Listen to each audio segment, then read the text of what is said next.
Chapter 7:17. The moon god beast was also a little cutie.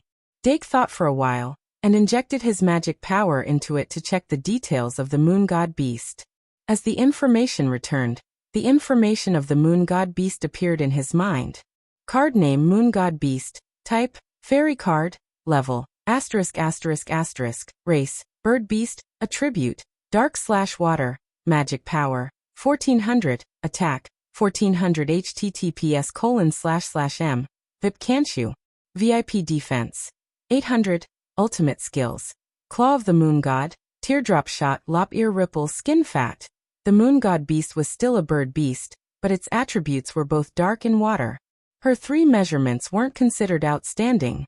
However, the 3 measurements of the magic fairy were not fixed to begin with. Archmages could add even higher quality materials to the process of refining magic to increase the 3 measurements of the refined magic fairy. They could also be further enhanced after a second refinement. Dake's experiment this time used the fruit of bliss, but the core material was very different. However, the evolution of the magic fairy refinement would often make up for this difference. This was not important. As new information flowed into his mind, Dake's understanding of the moon god beast gradually deepened. The moon god beast did not have any passive skills like status +1. The divinity in its body was still too little. However, as it continued to evolve, the divinity would continue to increase. When passive skills like God's personality armament, God's eye, and beauty goddess appeared, it might mean that its divinity had been condensed and it had officially transformed into a god's card. Dake was not sure when this transformation would occur. Perhaps it would be when it was in its complete form, or perhaps it would be when it reached its ultimate form. In short, as he continued to inject his magic power, his feelings towards bliss were also faintly changing. It was as if his perception of bliss had become clearer. Some kind of indescribable shackles were quietly disappearing. The first ultimate skill, Claw of the Moon God. Claw of the Moon God. The Moon God Beast's claws are covered with the power of darkness, increasing its attack by 300 points for a short period of time. Obviously, this was a sure kill skill that was similar to the zombie Tyrannosaurus' Death Claw. However, the zombie Tyrannosaurus' Death Claw could increase attack by 1,000 points, while the Moon God's Claw could only increase attack by 300 points. However, for a 3-star magic guide elf, this sure kill skill was more than enough. It allowed the Lunar God Beast's attack to reach 1,700 points in a short period of time. Basically, it was equivalent to equipping a weapon. Dake's attention then fell on the next sure kill skill, Teardrop Shooting. Teardrop Shot. The Lunar God Beast will concentrate its power on the antennae on its forehead and release a teardrop-like water ball at the target. While dealing damage to the target, it will also cause the target to shed tears. Tear gas? Dake immediately thought of tear gas and couldn't help but blink. It was a crying bomb. Was this moon god beast also a crybaby? With this thought in mind, he continued to look at the next sure kill skill, Lobe Ear Ripple. The lunar god beast will spin its ears and roll the target into a bubble vortex. While dealing continuous damage to the target, it will also restrict the target's movements. A small control skill. Not bad. Dake nodded. He was quite satisfied with this moon god beast's combo skill. The first 3 sure kill skills were a buff, an attack, and a control skill. It was reasonable. Hence, he continued to look at the last sure kill skill, Leather Dart. Leather Fat. The lunar god beast pats its proud little belly and asks for help from its companions. It can instantly teleport its companions to its side. Running, crying, and patting its belly? Dake opened his mouth and couldn't help but imagine that scene. However, this sure kill skill was indeed useful. The distance of the teleportation would determine the value of the item. In short, the 4 sure kill skills of the moon god beast were all quite useful. However, it wasn't completely true to say that they were very powerful. Digibeasts usually had a stronger evolution potential, but their sure kill skills weren't as useful as those of Pokemon. Dake tapped the magic card and summoned it. In the name of Dake Dimung, I summoned the moon god beast. Hence, in the pale pink light of summoning, the last pink rabbit appeared. Fairy Ibu glanced at the moon god beast and puffed up its cheeks. Within 24 hours, there were 5 annoying rabbits in the house. It suddenly felt that its master didn't love it anymore.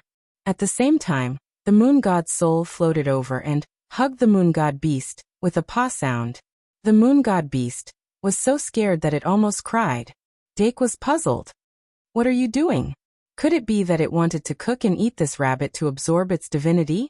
Moon god's soul. My rabbit. Dake. Moon god's soul. This is my rabbit.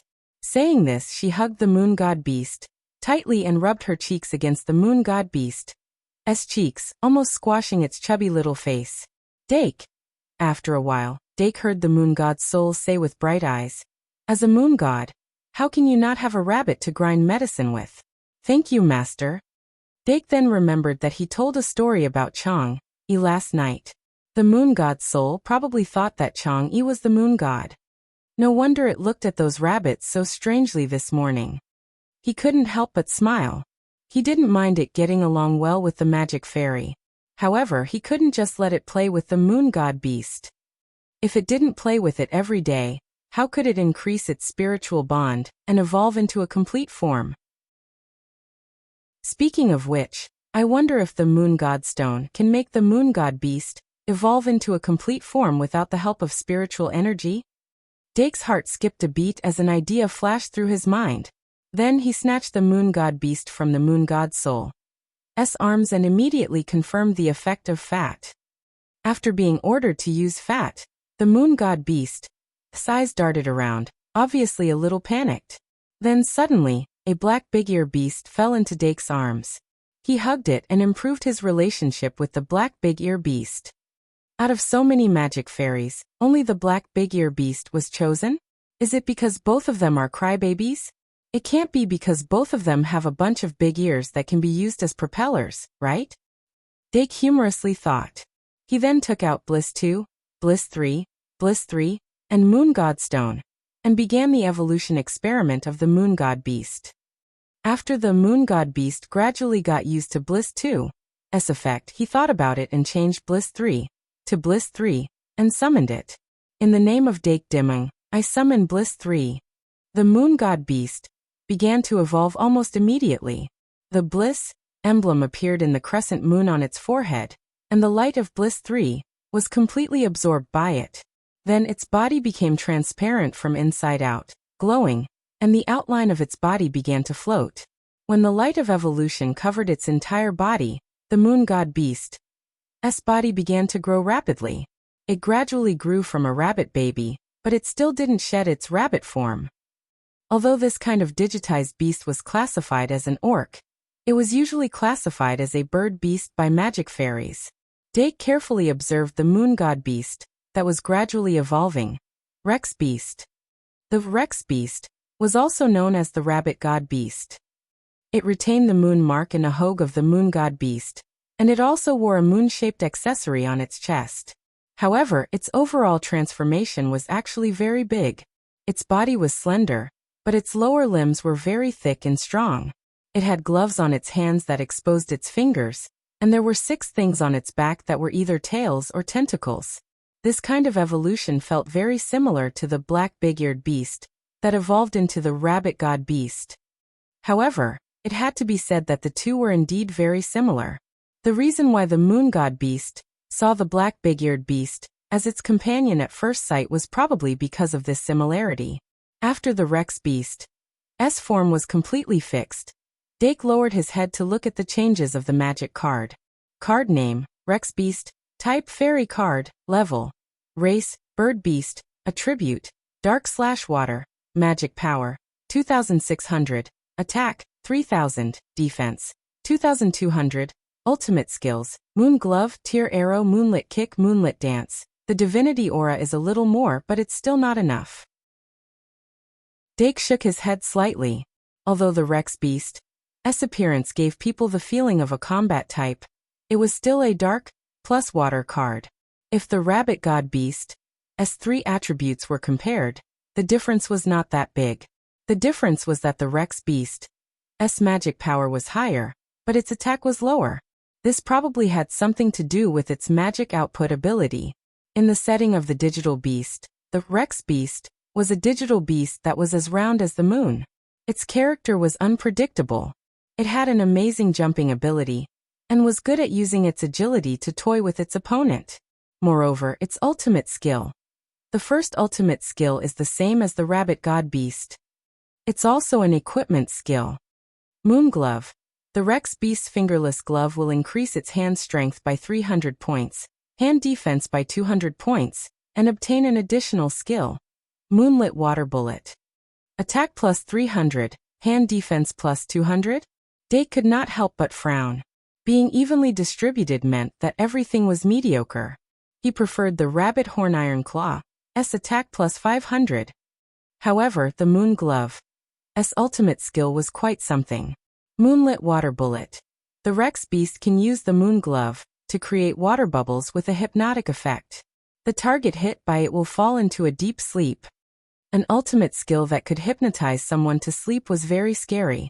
Even if the opponent would wake up due to the stimulation, they would have to face the hypnotist's fatal attack as soon as they opened their eyes. Very few people could react in time, especially warriors like the Rex Beast, who were obviously good at close combat. If it suddenly spat out a moonlit water bullet from its glove and immediately attacked the opponent's vital points, it could basically decide the outcome of the battle in an instant. This was an ultimate skill that could change the outcome of the battle. Dake could not help but look at the Rex Beast's next ultimate skill. Teardrop Arrow. Teardrop Arrow. The antennae on the back of the Rex Beast can create beautiful ice arrows and release teardrop arrows. The target hit by the teardrop arrow will have a strong urge to cry. There was no doubt that Teardrop Arrow was an enhanced version of Teardrop Shot. Moonlit Flying Kick. The Rex Beast uses its strong jumping ability to jump into the air, and then dives like an eagle to perform a kick. It is very powerful. A pure attack skill, its power should not be weak.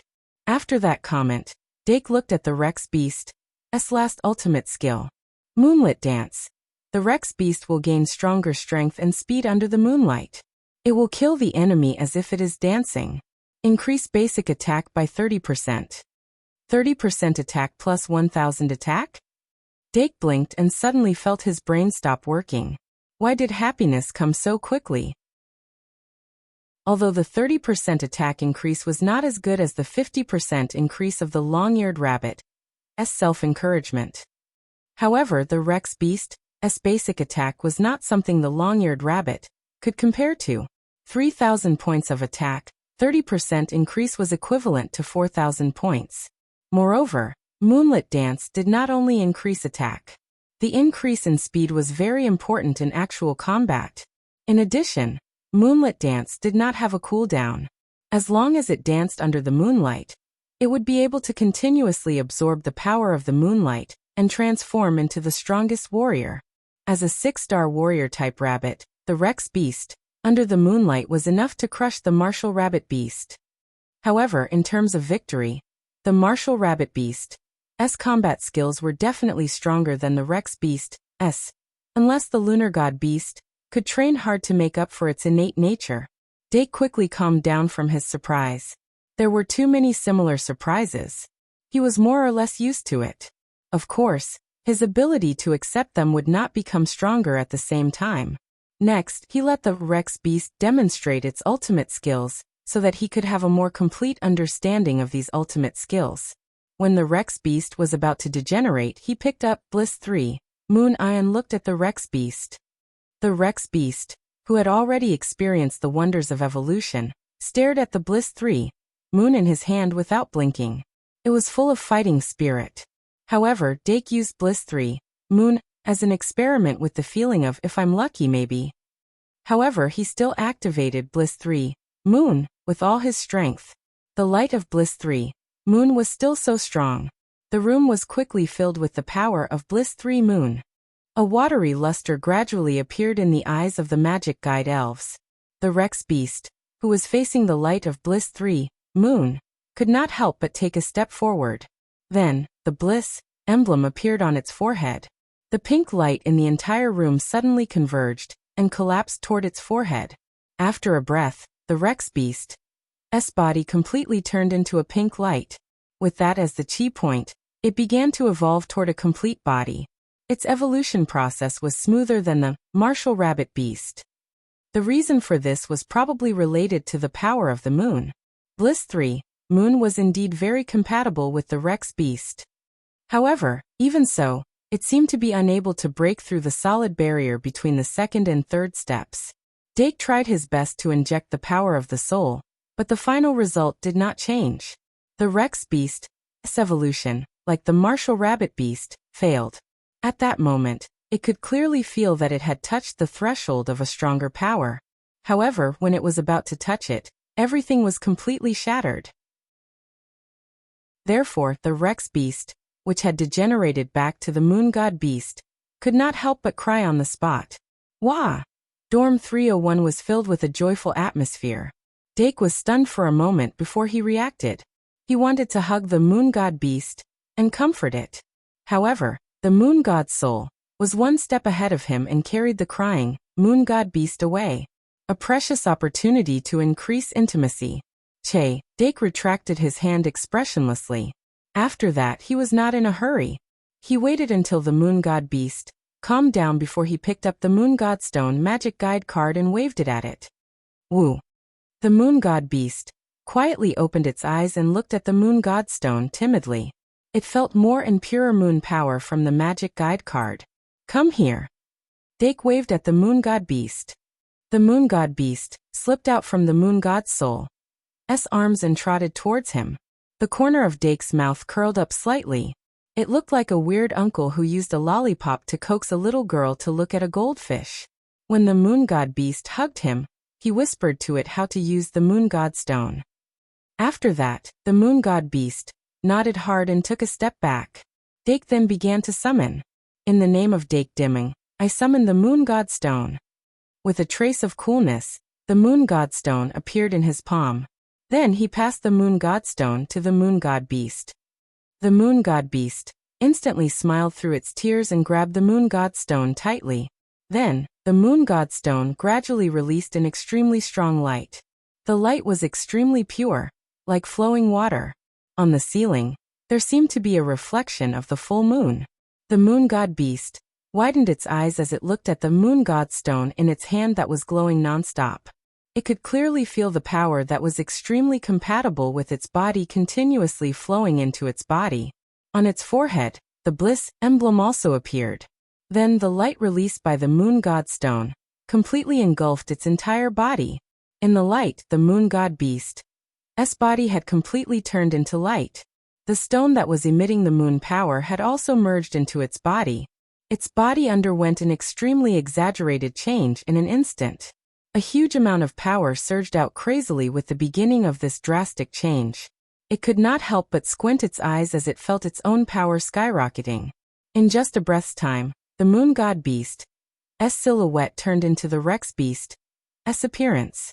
Then in an instant, it continued to evolve. Just like how the curly ear evolved into the long-eared rabbit. Its silhouette became slender, slim, graceful, mature, and sensual. The barrier between the second and third step was pierced through without any suspense. Moon God Beast. Super Evolution. New Moon God Beast. Good. Dake clenched his fists in his heart. The new Moon God Beast's successful evolution gave him a boost of confidence. However, in room 301, not everyone was as happy as he was.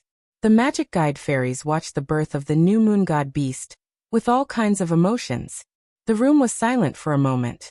The new Moon God Beast was also known as the Fighting Rabbit Divine Beast. Its appearance was more mature than the Rex Beast, but it still did not completely break away from its rabbit form. However, its female characteristics had become very prominent, and its upper body was covered with a defensive armor.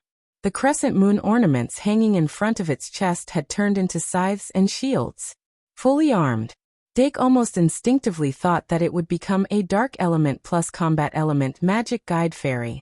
However, in reality, it was not. The attribute on the magic card was still dark element plus water element. He glanced at the new Moon God Beast, who was excitedly fiddling with the weapon in its hand, and shifted his attention to the magic card. He then injected magic power into it. Information feedback came in. Card name, New Moon God Beast. Type, Fairy card. Level, Race, Bird Beast. Attribute, Dark Element / Water Element. Magic Power, 3400. Attack, 3600. Defense, 2900. Ultimate Skill, New Moon Dance of Charm, Dance of Madness, Dance of Moonlight. As expected, it's still a bird beast. Dake was not surprised. The New Moon God Beast. S3 measurements were obviously the best among the 7-star magic guide fairies. Although it was not as good as the Night Tiger deity, it was comparable to the Fairy Beast and the Witch Beast. However, its divinity was still restrained and not fully released. This made Dake slightly disappointed. However, in reality, the Diana Beast, which belonged to the 12 Olympians in Digimon, was originally the ultimate Diana Beast. The Diana Beast's previous form could only be said to have potential, but it was not considered a god. The Moon God Personality Equipment and the Night Tiger Deity God Personality Equipment had hypostasis +1, because the Moon God's soul was originally a moon god. Dake pondered for a moment before continuing to inject magic power into the New Moon God Beast's 4 ultimate skills. Although the Crescent Beast had armor and weapons, only the weapon could be used as a killing move. However, the effects of the weapon swept away Dake's slight disappointment. New Moon. The New Moon God Beast has 2 weapons. One of them is a silver shield with a chip, and the other is a silver blade that looks like a sickle. After combining these 2 weapons into one, it can transform into the form of a crossbow. New Moon Shield. The New Moon God Beast's shield can absorb moonlight and increase its defense. Defense +500. New Moon Blade. The New Moon God Beast's blade has the power of purification. When it cuts into the target's body, it can dispel most of the negative and positive buffs. Attack +700. New Moon Crossbow. The New Moon God Beast's crossbow can release arrows condensed from the power of moonlight. The power of moonlight arrows is similar to the damage of basic attacks. Additional sure kill skills, Frost Arrow and Darkness Arrow. Frost Arrow. The New Moon God Beast condenses the power of ice and shoots arrows with the power of ice. It has a freezing effect. Arrow attack +500. Darkness Arrow. The New Moon God Beast condenses the power of darkness and shoots arrows with the power of darkness. It has a corrosive effect. Arrow attack +500. It was hard to imagine that this was just a single ultimate skill. On the other hand, Crescent Beast was a genuine gold card. He also had 3 other sure kill skills. Dake sighed in his heart after he finished looking. The New Moon God Beast might not be as strong as the Night Tiger deity, but it was definitely not inferior to any of the complete digital beasts. He then looked at the last 3 ultimate skills. They were all ultimate skills that had the word dance in them. Charming Dance. The New Moon God Beast's dance is extremely charming. It can sometimes mesmerize the opposite sex, even on the battlefield. Crazy Dance. The New Moon God Beast becomes crazy during the dance. Its strength and speed are greatly increased. Its basic attack is increased by 50% to 100%. However, it will enter a state of confusion, even after the dance ends. Moonlight Dance. The New Moon God Beast gains greater strength and speed under the moonlight. It will kill its enemies as if it is dancing. Its basic attack is increased by 30%. 3 different dances, 3 completely different effects. Their common point, which was also their biggest advantage, was that they did not have a cooldown. As long as it was dancing, the effects would be unleashed. It would kill its enemies with the steps of the dance. However, once the rhythm of the dance was disrupted, the effects would be greatly reduced, or even disappear. As for the Crazy Dance, it required the New Moon God Beast to maintain the dance in a state of confusion. This was actually quite difficult. In order to unleash the power of the Lex Beast, the Moon God Beast needs to learn martial arts. In order to unleash the power of the New Moon God Beast, the Moon God Beast needs to learn martial arts. Dake's gaze slightly shifted to the New Moon God Beast. The Crescent Beast, with its sharp senses and super-sensitive senses, looked at Kieran right away. Then it suddenly felt a little uncomfortable. There's still a long way to go. Dake sighed slightly and started to record and research. After 15 minutes, the new moon god beast degenerated into a moon god beast and was taken away by the moon god's soul again. The moon god beast's strength was actually not low, but it did not resist at all in the moon god's soul's hands. It looked like a timid and cute doll. Of course, the other rabbits were also as cute as dolls. If it weren't for the fact that there were so many magic elves at home, he really wanted to put all 5 rabbits on the bed and dive in to enjoy the wonderful world of being surrounded by rabbits. This time, he used a total of 130 points of Moon God's version of bliss to complete 5 magic elves in a row. However, the rewards were very gratifying. After obtaining so many bliss magic elves, Dake was already thinking about how to reconstruct the bliss deck and how to find a sacrifice. No, a test subject. No, an opponent. It was Sunday, December 15th, and there was only a week left before the holidays. Since the final of the Silver Cup would be held the following Friday, in order to enhance the viewing experience, the Gold Cup points competition would also be held the following Friday, so that the audience could continue to choose their favorite duels to watch in between the Silver Cup matches. After all, the Silver Cup only had the winners' finals, the losers' finals, and the grand finals left. There would be an hour between each of these 3 matches. The audience could not possibly stay in the duel hall to watch the performances for the whole afternoon. If I knew this would happen, I would have chosen one of the few remaining seniors to accept the challenge on Tuesday. Dake thought lightly. He was not sure if there would be any matches scheduled for next Tuesday, and if there would be any seniors who would challenge him. After all, it was Christmas after the holidays. Even if they were not troubled by the end-of-term projects, the students would still be more focused on Christmas. There would not be any seniors who would target a harmless second-year student like him in the last week, right? Should I take the initiative to challenge them? As soon as this thought arose, it was suppressed again. Dake shook his head. He was not that familiar with the seniors, and the names that he could think of were extremely difficult to deal with. Challenging them with the mentality of an experimental deck would be suicidal. He did not have the hobby of being abused. Forget it, I'll just go with the flow. Maybe someone will take it too hard. Outside the window, dark clouds were gathering, and it was drizzling, making the already cold weather even colder.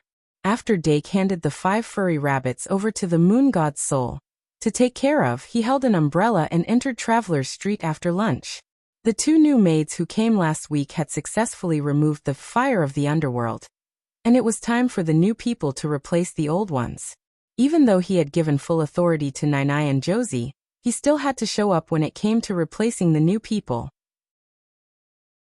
Also, he needed the 2 new maids to help him bring the Christmas presents home.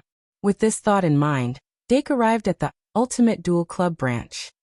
There were already advertisements for Christmas-themed cards in the shop. Even though it was raining, there were still many students choosing card packs in the shop. Dake was even surprised to see Luoboat, but he did not see White. He casually greeted him and asked, "Luoboat, have you finished the end-of-term projects?" Ha. Luoboat scratched the back of his head and quickly laughed. Yo-yo. Dake shook his head and walked to the counter. At this moment, he still did not know which 2 new people would be appearing today. 8,000 zhang, requesting monthly votes. If you don't vote now, it will expire. I'm not going to sleep. Let's see if I can get another big chapter around noon. Chapter 7:18. Dark clouds loomed over the city. The rain did not decrease but instead increased in intensity, becoming heavier and heavier. Dake stood at the door and frowned. In addition to seeing off the old and welcoming the new, he actually had a clear purpose for coming here today. Luoxi's gift could be prepared at any time. As for Deanna's gift, it had to be custom-made. Then he would buy a few blank magic cards in the format of invitation to the ball, and when he returned he would try to create an invitation to the ball that could move. In addition, he also prepared to buy a batch of Christmas socks for the magic elves to hang at the head of the bed. As for the Christmas gifts for the magic guide fairies, he finally had some ideas when he was telling the story last night. Therefore, the reason he came today was to inform the 2 maids who were about to return to the Duke's mansion. After the planned gifts were prepared, The new maids who would come next week would bring them over. When the time comes, I'll just stuff it into my socks. Perfect. After that, he prepared a big gift for the first year's math problem sets. Remember the URL? MVIP, can't you? VIP last year. Professor Lely wrote a complete set of first-year exercises under his suggestion. When the time came, they would be able to make corrections based on everyone's mistakes. Yesterday, when Dark was studying the alchemy notes, he suddenly remembered that he seemed to have been asked to take care of some of them. Although a month had already passed, he hoped that it was not too late to mend the pen after the sheep were lost. That was the general idea. However, he still had to prepare an additional Christmas present for Aurora in the first grade. He hadn't thought of it yet. In short, there was still a long time between the holidays next Friday and Christmas. Let's think about it slowly. Dark glanced at the weather again. Seeing that the heavy rain showed no signs of stopping, he simply returned to the counter and sat on the chair to chat with the maids.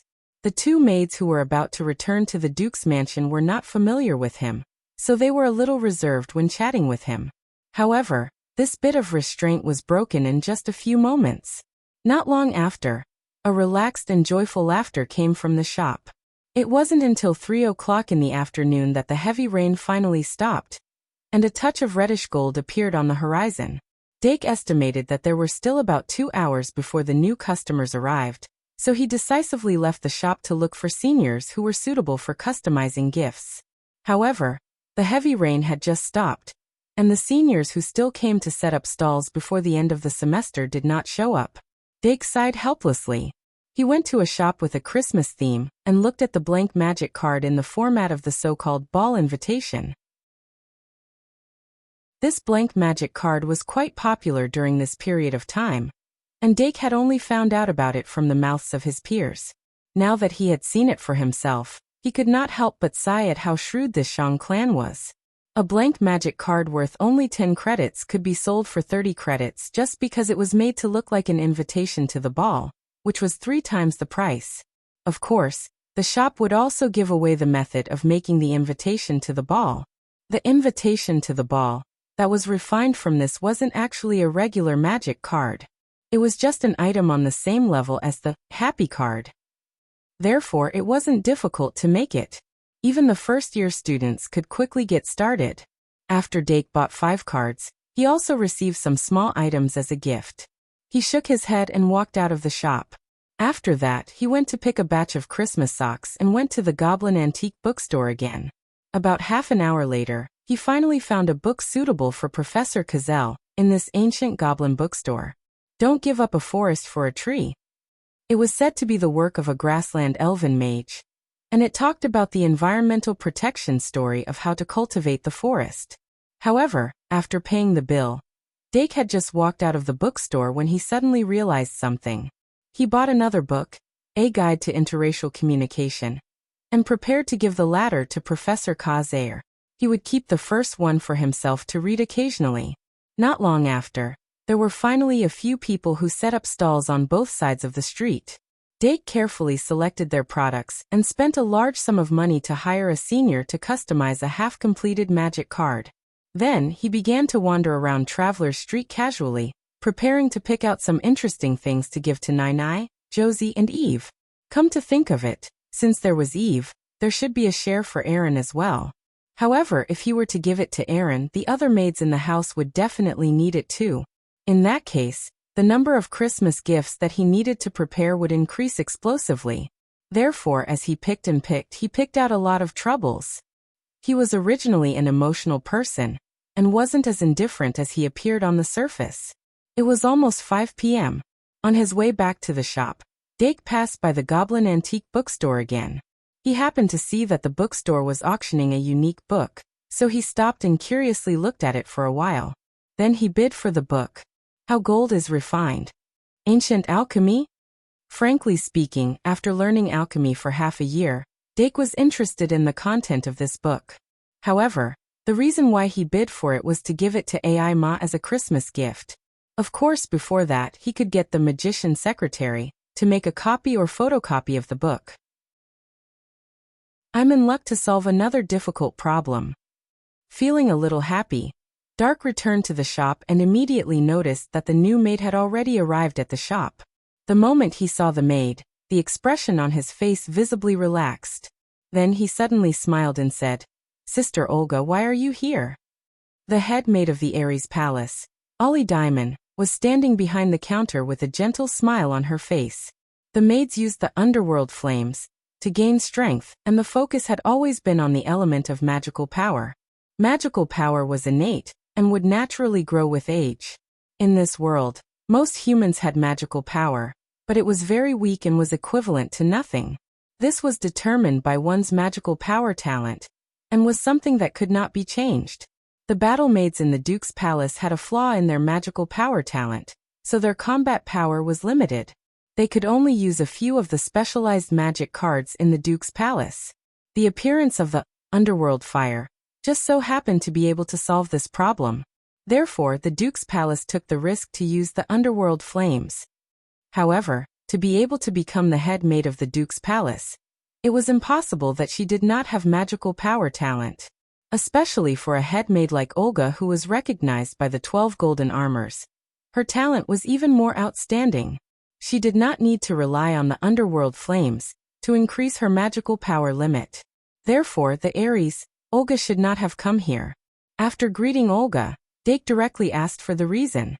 Olga did not hide anything. "I'm here because I was invited." Dake could not help but be curious. "Academy?" Olga shook her head slightly and said, "It was a personal invitation from Professor Kazair." Professor Kazair? Dake's heart skipped a beat. He seemed to have caught some clues.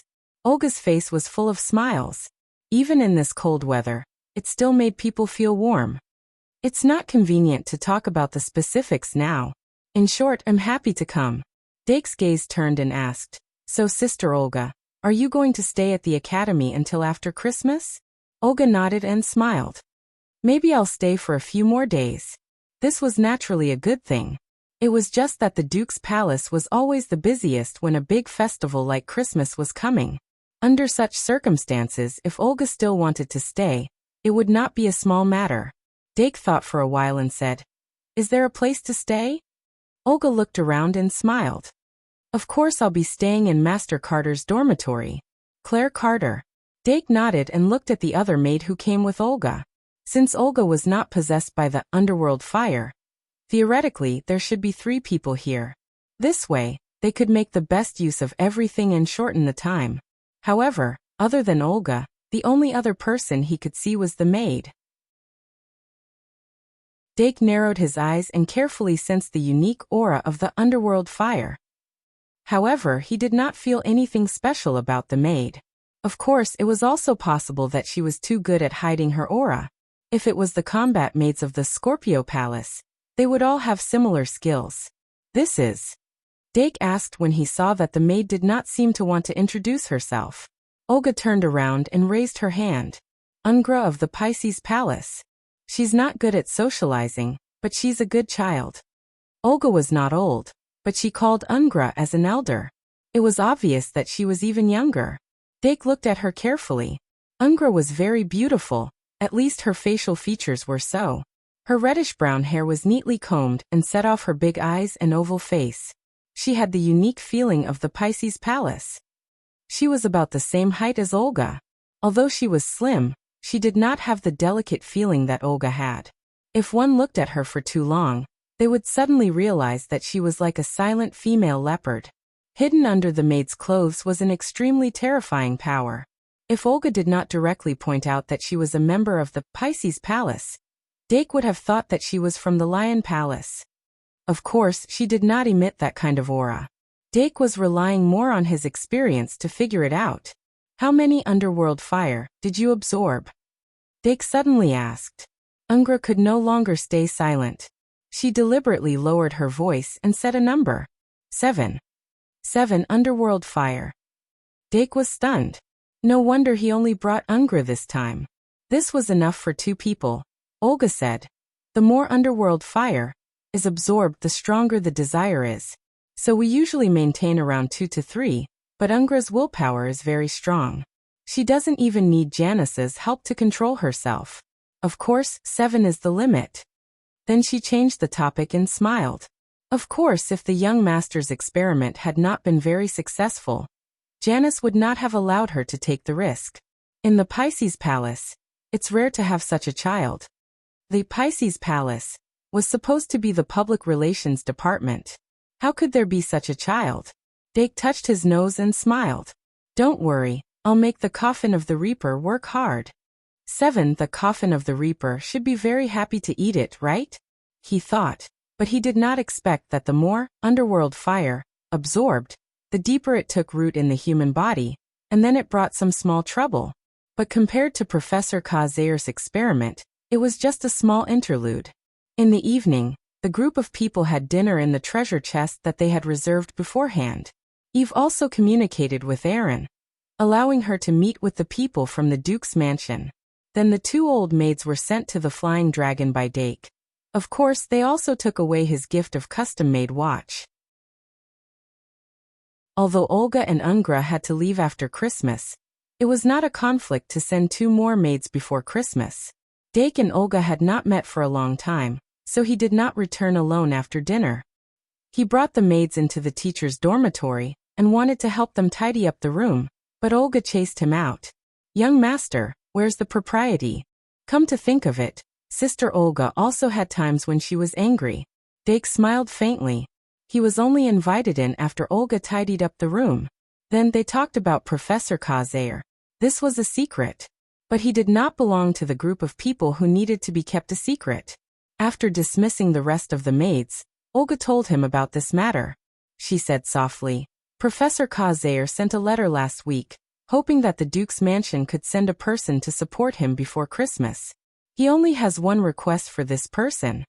Dake asked, what is it? Olga smiled and said, to be able to use the Ares armor, one of the 12 golden armors. This was not unexpected. Dake nodded and said, is it because of his experiment on Christmas Eve? Olga smiled and said, young master, you really know.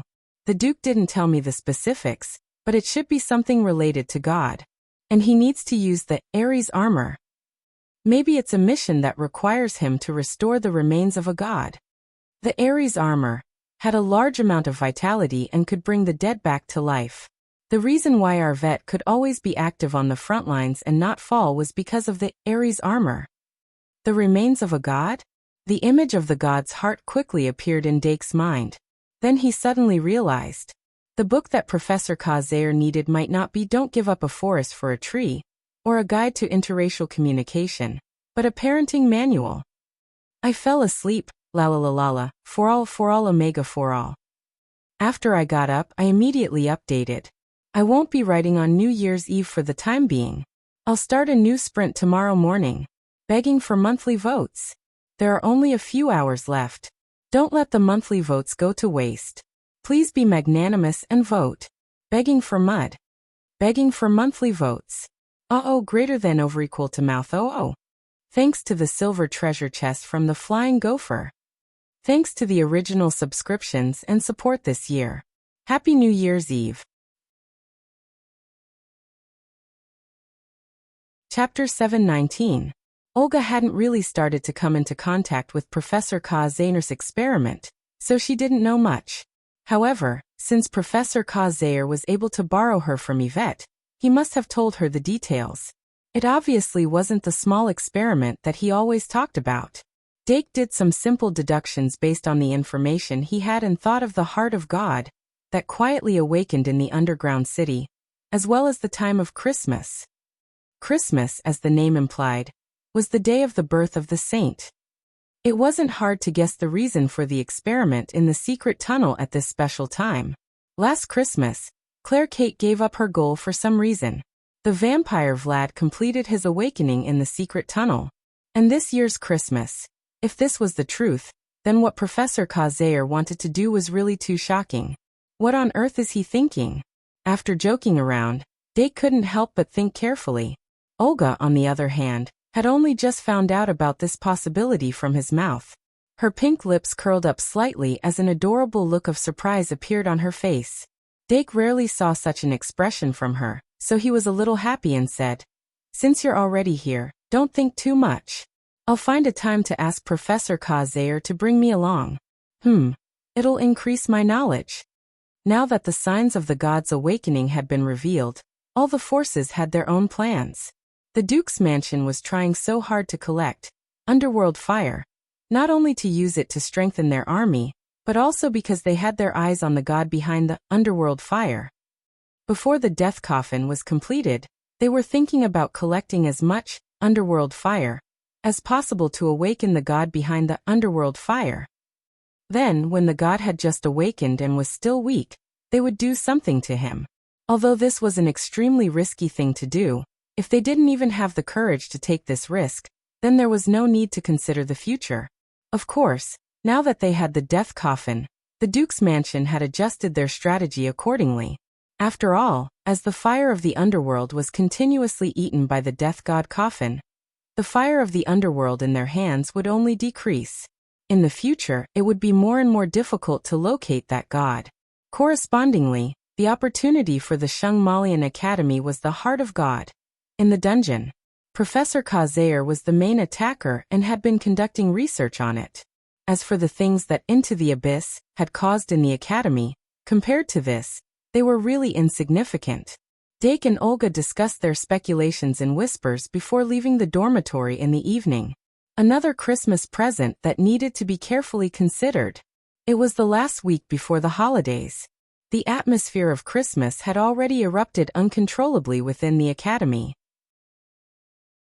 Even those students who were desperately trying to catch up on their research would more or less participate in it, and then they would become even more rushed.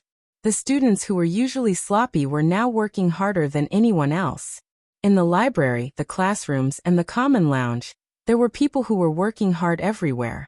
The students who had completed their final research became more relaxed and had more time to think about Christmas, Christmas Eve, and the Christmas ball. During this period, the Silver Cup also received a lot of attention. Among the three remaining contestants, Ai Mahmoudis and Saraswati had always been the most eye-catching. White Gouda, who had fought his way up from the losers bracket, had gradually regained his popularity. Without Dake's participation, these outstanding students who were comparable to the golden generation had finally stepped onto the glorious stage. In order to obtain victory in the final competition, the three contestants were preparing for battle with all their might. In comparison, Dake, who had no worries in this aspect, was much more relaxed. December 16th, Monday. Dake Dimming, who had completed all his main research topics, used the free time in class to think about the topic of astrology. On the night of December 19th, they needed to use astrology in the classroom of astrology to complete a divination. But to be honest, he was still very confused. Astrology was not like alchemy, although both were complicated and difficult to understand.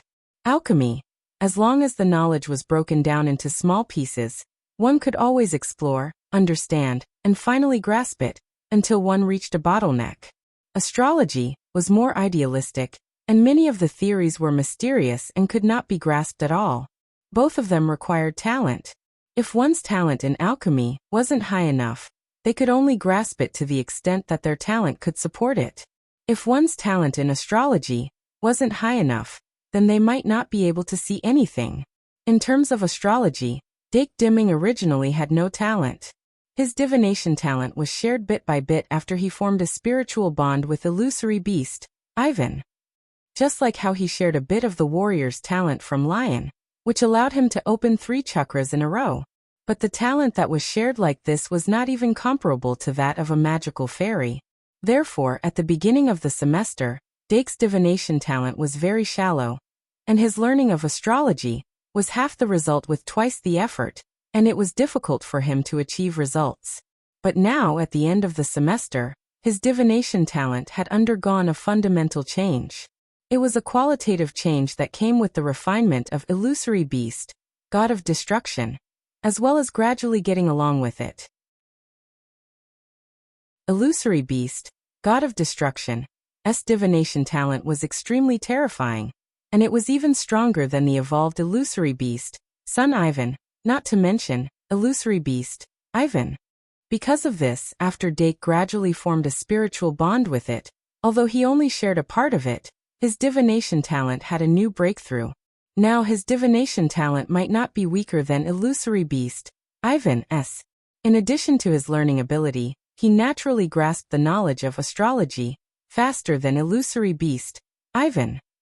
And after refining Flower Card, this knowledge became more and more complete. In fact, he had already noticed this, but he was still unclear about it. Moreover, he was not confident in the use of astrology. On the evening of December 19th, he did not know what to do. But the flow of time would not slow down because of one's heart. On December 16th, Professor Earbook talked about the things to pay attention to during the holidays at the end of summoning class. Professor Zaire further analyzed the topic in magic conducting class, and Professor Thompson taught the method to make a special potion in potionology class. After the day's classes ended, Dake threw the topic of astrology to the back of his mind and continued to research golem creation with Meow Meow. In the evening he called Aurora, Victoria, and Phoenix to have dinner with Ollie and the others. After dinner he took some time to refine invitation to the dance, and he planned to give it to Panduola after the end of the semester. Refining the invitation to the dance did not take too much time, so he still had plenty of time at night. He thought about it, and after summarizing several difficult problems in golem creation, he brought his notebook and visited Professor Zaire. Professor Zaire patiently explained to him. When he was enlightened, he casually asked about the little experiment at Christmas. Professor Zaire smiled and said, "How much did you guess?" Dark then briefly explained his own conjecture. Professor Zaire only nodded, but did not reveal any more information. He only said, "It's Christmas Eve, don't get caught up in the dance party." Dake said, "Okay," and his eyes were already shining. He had a feeling that he was about to see a miracle that had not happened in thousands of years. That would be a new chapter in the revival of the gods. Some people walk under fate. Some people walk on fate. After chatting with Professor Zaire, Dake's mind quickly deduced what might happen next. He suddenly didn't care about the things that he originally cared about. For example, the third party in the Into the Abyss incident, or the experiment with the Bliss card set. However, when he didn't care anymore, the next Tuesday, he received a notification for the Golden Cup points competition. His opponent was the White Gouda. Ever since he participated in the Golden Cup, he had not been matched with opponents from the same grade. The Duel Club had a set of rules when determining the players' competition schedule. It didn't mean that they could match you with whoever they wanted. At most, they would make some adjustments after the match results came out. After all, it was impossible to let the second grade other than Dake face the fifth grade, or even the sixth grade. Since it was a duel between the second grade, there was no reason to make any adjustments. The Duel Club did not care about this. At the same time, Dake did not receive any challenge requests from the upper grades. This made him feel quite regretful. However, his performance in the duel with Angus Jeffrey was too high. Most of the upper grade students retreated and did not send any challenge requests. Even if they dared to send a challenge, most of them were too lazy to do it. After all, it was the holidays. White Gouda is the only one left. Oh well, if it's just a card set experiment, it's fine. Maybe if I'm lucky, I can find some clues about the third party. The last duel of the first semester of the second grade ended with a duel with Brave Warrior. But if White Gouda is the third party, he might be hiding something. Of course, he might not even know about it. Don't underestimate him. Dake went to the second grade mathematics classroom and looked at Professor Lily on the podium. In the past, he would be in the first grade mathematics classroom at this time. However, since the end of the semester, he had completely handed it over to Professor Melno. He lowered his head and no longer looked at the podium. On his notebook, there were a variety of exercises densely listed. He divided the first grade students into multiple sections according to their own shortcomings. He had already done a detailed arrangement earlier. Now what he needed to do was to select the sections from the mathematics exercises set and add some new sections to compile a set of targeted exercises. Actually, the time needed to do this wasn't much. Tomorrow he would have to give Foster Fernandi photocopies, which would be Christmas gifts. If the first grade students could complete the exercises, They should be able to go further on the path of mathematics. After mathematics, it was history of magic and Warcraft.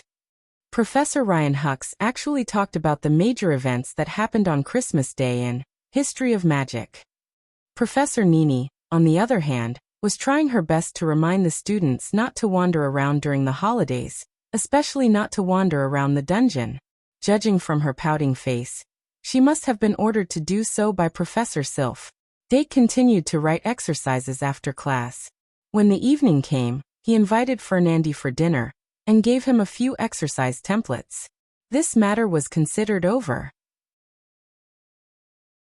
Then on Wednesday, Professor Holdelbode flew into a rage in the magic language class because the homework handed in by the students was full of mistakes. Poor Luobote was taken to the podium as a typical example of careless homework and had a large amount of credits deducted. Not only that, Professor Bode also made a list. All the students on the list were required to complete an extra set of homework. Of course, Professor Bode was always generous with his praise. So, as one of the good students, Dake received another credit. Although it was a drop in the bucket, it was better than nothing.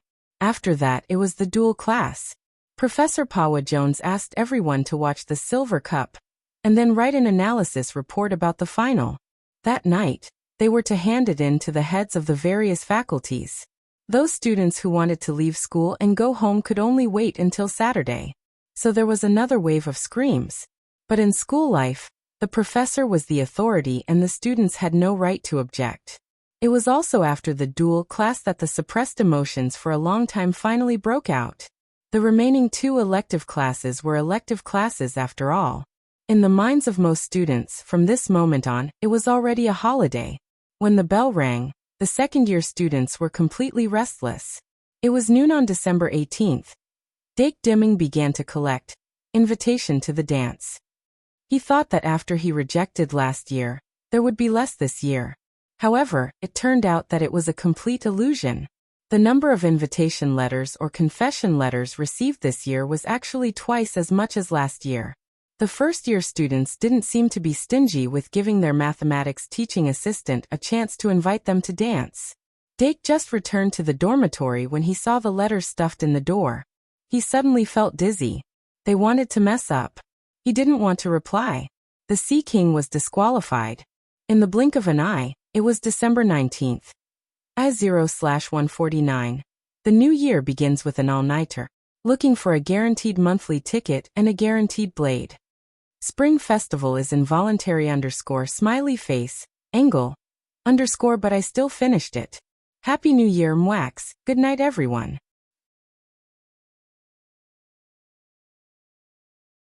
Chapter 720.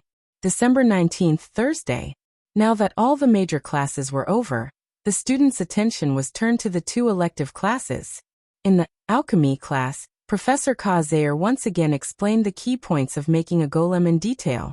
He also used the problems that Dake had asked before as examples to analyze them. The students in the audience were enlightened, and some of the problems that had troubled them for a long time were solved.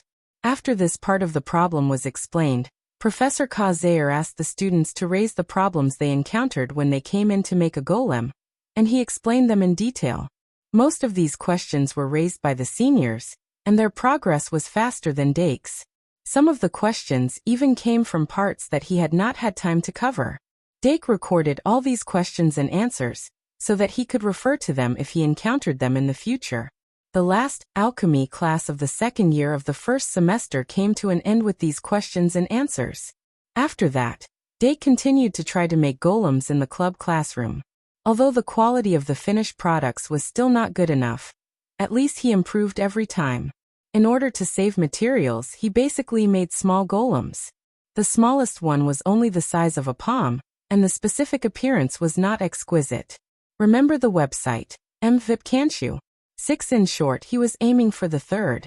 The project at the end of this semester was only a stage assessment, and the requirement was to make a 2nd grade similar golem. Of course, this was only the bottom line. If he wanted to get a good result, the closer he was to the 3rd grade, the better. Dake was now able to make similar golems, but they were not exquisite enough. He had some ideas for this project.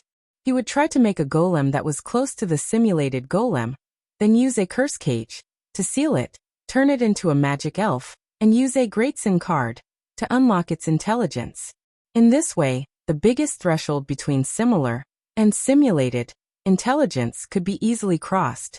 Although this method was a bit tricky, in Dake's deduction, it could be successful. However, taking a shortcut would inevitably lead to a loss of something. The simulated golem obtained in this way could not be used as a foundation for further improvement. The 4th grade, realistic level, required that the structure of the golem was almost identical to that of a real life. It was not a barrier that could be crossed by unlocking intelligence. But rice had to be eaten mouthful by mouthful, and the road had to be taken step by step. Let's start with the simulated level. With that in mind, Dake picked up a bronze ball. When he first entered the underground city, he killed the bronze behemoth and found the bronze room. He took out 2 treasure chests from a huge sphinx statue. One of the silver treasure chests contained the silver sphinx, while the other bronze treasure chest contained the bronze mirror, which was later refined into the bronze snake mirror. The bronze eyeball in his hand was a remnant of the bronze beast. This thing could be used as a magic statue's core. How about a little magnetic monster? This eyeball gave him inspiration. At 3 o'clock in the afternoon, a decent little magnetic monster appeared on the table. However, it was only a shell, and only had a superficial appearance. It was not easy to make it move, or even make it float with magnetic force. I'll leave the rest to you. Dake patted Meow Meow's little head and began to slack. No, to prepare for tonight's astrology topic. At the same time, the other students in the astrology class were also preparing for tonight's divination. In Professor Mitya Bartholomew's astrology class, there were not many students. Even if all of them were added up, there were only 15 people, and just the second-year students occupied 8 of the spots. In addition to Dake, there were Luo Flotti, Eudora Enway, Aima Matisse, Saraswati, Heidi Euphemia, Pitten Kellogg, and Jimmy Abbott. In terms of aptitude, Eudora Enway was second to none, followed by Luo, Sarah, and Aima. The remaining 3 were in the same batch. Dake was originally at the bottom, and he had to combine with Little Ibu to reach the last rank. Now he was about to catch up with Aima and Sarah. Of course, he was not sure. At 7:30 p.m., the stars gradually disappeared, and the full moon hung high in the sky. The entire castle was bathed in the moonlight. The 15 students in the astrology class all followed the spiral staircase up the spiral clock tower, and finally reached the classroom on the top floor.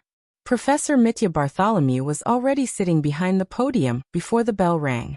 The pumpkin carriage was still parked at the side, and the ceiling was already open from the middle. The bright moonlight penetrated the glass and shone on the table, making it crystal clear. The students entered the classroom one after another and sat down in their respective seats.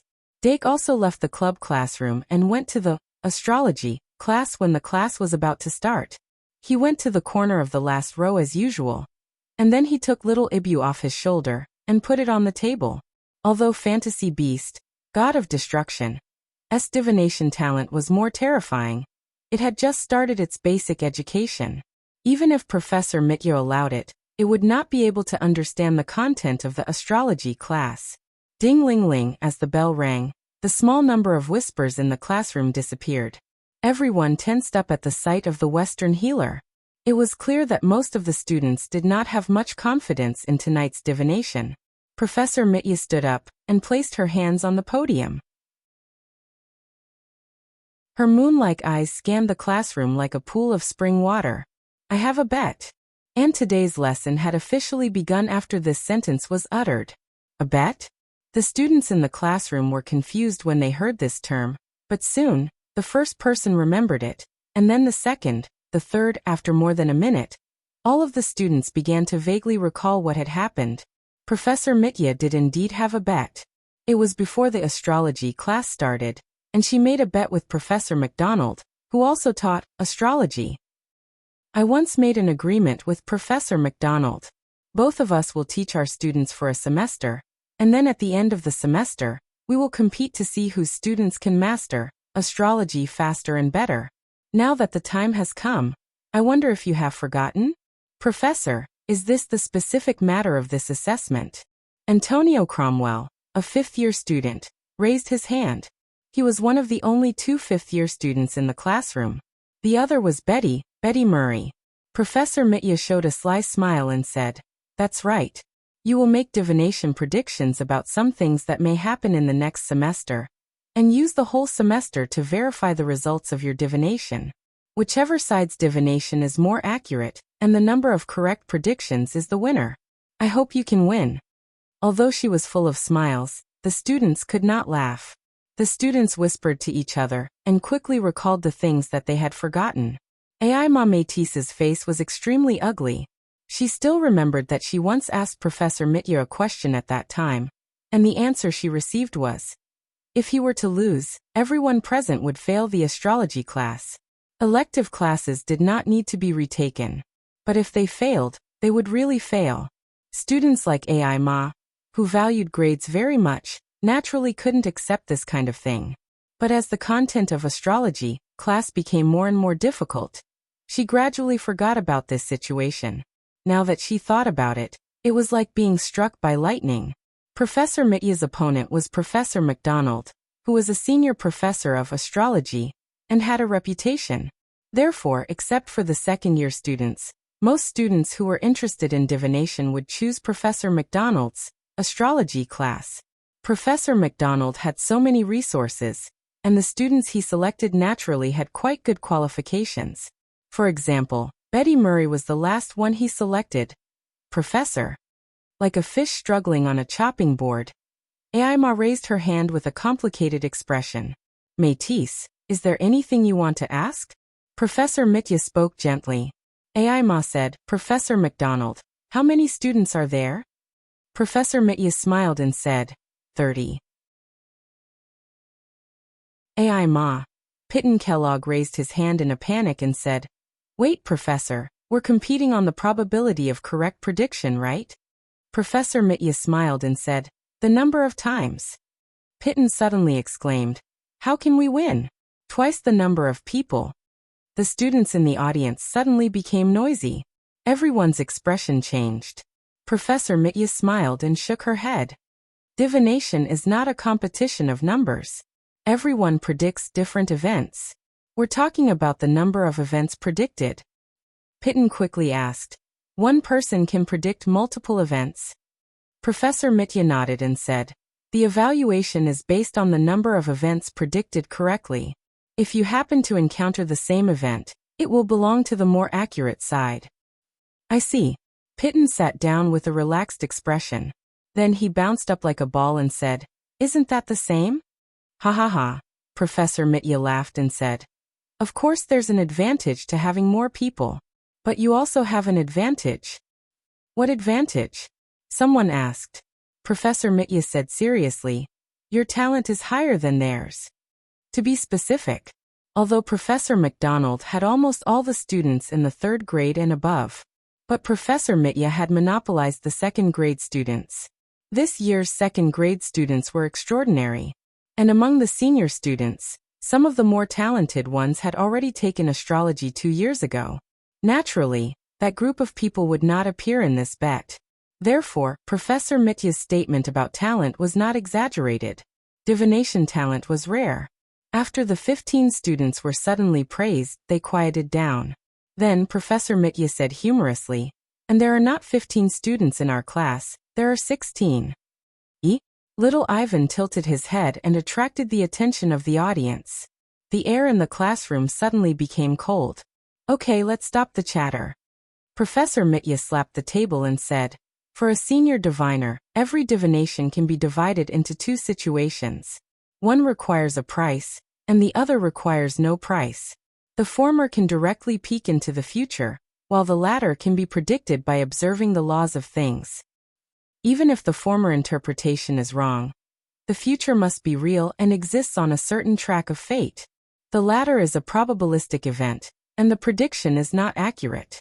Even the best diviner can't guarantee a 100% accuracy. Comparing the two, the former is naturally better. But if it's not necessary, Diviners usually don't choose to pay a price for divination. Of course, even if you want to use it, you can't use it.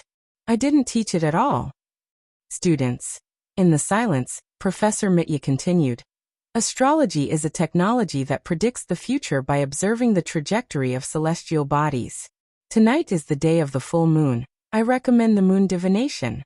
Well then it's time for you. Before the class ends, record the results of the divination and hand it to me. There is no limit to the number of divinations, but there can't be overlapping events. Start now. The atmosphere in the classroom quickly became solemn. Regardless of whether it was a bet or not, what the students could do at this moment was the same. As for the so-called unlimited number of times of divination, if it was really implemented, it was actually not very meaningful. This was because a person's energy was limited, and the time for divination was also limited. For the average student, being able to complete a highly accurate divination in this class was already a pretty good result. Professor Mitya narrowed her eyes slightly. She glanced at the students who moved quickly one by one, and her gaze finally landed on Eudora. She had to watch, focusing on Eudora. This was to prevent this troublesome student from accidentally triggering the apocalypse again. And in the last row of the classroom, Dark Diamond and Ivan finally began to move. Squeak. Little Ebu patted the back of Dake's hand with its paw and urged. Aren't you going to prepare?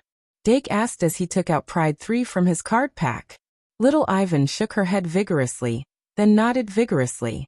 Dake had a Pride 3 and a Pride X in his hand. These two Great Sin cards could allow Illusory Beast, Ivan to evolve into Illusory Beast, Sun Ivan. Once it evolved, Ivan's divination ability would be improved by leaps and bounds. However, each Great Sin card only lasted for 15 minutes, so it was best to use it at a critical moment. Of course, it was also beneficial to use it now. Astrology class had 90 minutes. If it was fast, maybe these two Great Sin cards could be used twice. As Ivan successfully evolved into Magical Beast, Ivan the Sun, Dake no longer paid attention to it.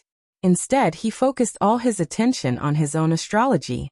Astrology was divided into two major categories, namely star divination and constellation divination. Dake naturally chose the moon divination in the star divination. He took out a magic card that he had made in the previous class and placed it in the middle of the table. Then he tapped on the surface of the card and infused it with magic. The crystal ball in the card surface slowly drilled out and gradually became a standard crystal ball for divination. In the age of archmages, even diviners rarely use real crystal balls anymore. Using an item card to summon a crystal ball was closely connected to one's own magic, allowing one to see more things during divination. After Dake summoned it, he opened his hands and hugged the crystal ball. Then he began to operate the astrology, according to the requirements from before. Within the crystal ball, clouds gradually rose. The clouds grew bigger and bigger, floating out one by one until they covered the surface of the crystal ball. Traces of electricity flickered, and the crystal ball gradually began to rotate. Beside him, Ivan the Sun also sat down and used an item card to summon a crystal ball. Then he operated the astrology in the same manner. The item card for the crystal ball wasn't actually an authentic magic card. It only needed to be infused with magic to activate it. It was very convenient to use. Dake chose the moon divination. Ivan the Sun naturally chose the sun divination.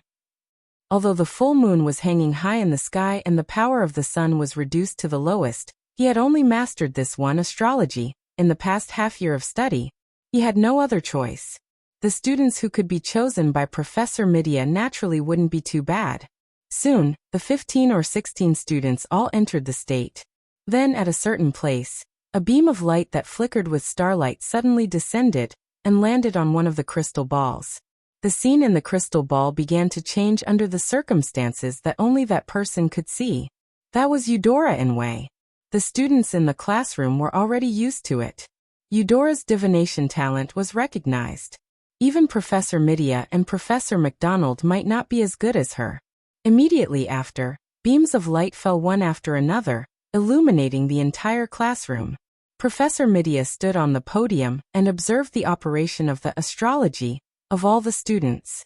She showed a slightly satisfied expression. A diviner never made a bet that she couldn't win. This was a bet between her and Professor MacDonald. It was also a competition of strength. What she had said before was also true. Her students were better than Professor MacDonald's students in terms of talent. Because the divination talent of two of the students was too outstanding. Eudora Inouye and Luo C. Flatty. Although Professor MacDonald also had several talented students, they could at most be compared with Ai Ma and Sarah's divination talent. They were not the first batch. Thinking of this, her eyes unconsciously fell on another target that she had been paying attention to, Dake Dimung. Then her pupils shrank, and a bright moon flashed in her eyes. She murmured. It strengthened again. This talent, from nothing to something. From weak to strong. Dake's talent change couldn't be hidden from Professor Midia after all. She knew that this might be the variable that Professor MacDonald couldn't see through. Time passed bit by bit. The students were all focused on the divination. There was no sound in the classroom. Suddenly, Eudora Inouye's tightly closed eyes opened. And then her face flashed with a trace of crimson. Professor Midia's expression suddenly froze, and she had some bad premonition. Then, she saw Eudora write a line of beautiful words on the paper. Professor Midia's feet were silent, and a dark shadow swept over, covering Eudora's desk. Eudora suddenly woke up and subconsciously turned the note over. Then, she raised her head timidly and looked at her teacher with a timid face. Professor Midia's face was tense, and she didn't speak. But Eudora had already guessed what she wanted to say. Silence was better than words. Tonight, Professor Midia actually set up a spell enchantment in the classroom. It could expand the power of the stars and make astrology easier to operate. It could also increase the accuracy by a little. But she didn't expect that someone would dare to use public resources for private purposes and take the opportunity to implement their ugly selfish desires. She clearly stated that the range of divination was limited to the next semester, but this little girl with a pink doll head was actually divining the time around Christmas. Eudora lowered her head deeply and quickly hid the note. Then, she silently raised her hand, hugged the crystal ball, and began to operate astrology for the second time. Professor Midia glanced at her and laughed angrily. Of course, she couldn't use lion roar here, so she could only be a turtle for the time being. The surrounding students were not affected by this side. Dake had closed his eyes and felt the changes in the crystal ball with the guidance of magic power. The stars in the sky were reflected in the crystal ball under the guidance of astrology. His heart was as calm as water, and he began to observe. At a certain moment, he suddenly opened his eyes, and a bright golden light appeared in his eyes. That was Eye of Truth. Eye of Truth was very compatible with astrology. Astrologers had studied this in detail. If Eye of Truth could be opened, they could get more accurate revelations when using astrology to observe the stars. And the diviners could interpret a more correct conclusion from it. Boom! Dake's eyelids trembled, and the golden light in his eyes suddenly surged. The moment he opened Eye of Truth, he did see the trajectory of the moon more clearly. But that trajectory map was like an epiphyllum, disappearing in the blink of an eye. Then the black curtain was suddenly pulled down, and his vision instantly became dark. His mind became empty at that moment. He couldn't think, couldn't imagine. He could only watch the stars fall in the dark curtain. The stars exuded an extremely dark light, appearing and disappearing in the night, exuding an extremely ominous aura. The first star, the second star, and the third star. There were a total of 3 stars. They fell from 3 directions, but in the end, they landed in the same place, setting off an explosion that flattened the entire earth. There seemed to be creatures stirring in the darkness, but they were all turned into powder in the terrifying black light. The first emotion that flooded into his mind was not fear, shock, or other emotions. It was just familiarity. In Dake's heart, there was a terrible sense of familiarity. Then, his thoughts flowed. His thinking accelerated instantly. He woke up in a daze. This was clearly the scene that Eudora saw after triggering Apocalypse, when she first opened Eye of Truth. Although Eudora only described it verbally, Dake instinctively believed this. His heart sank because of this. This was an inauspicious omen. Moreover, when he used astrology, he predicted that the time would be in the next semester. Therefore, the prediction that he saw in Apocalypse had a high probability of happening in the next semester. He closed his eyes and opened them again. The golden light in his eyes had disappeared. Professor Mitya Bartholomew silently appeared behind him. "What did you see?" Professor Mitya asked in a low voice. Dake didn't hide it and wrote in his notebook, "I saw the same thing as Eudora's second, Apocalypse." Professor Mitya pursed her lips. "Stay calm." Dake nodded slightly, then closed his eyes for a moment and began the second divination with astrology. This time he didn't trigger Apocalypse.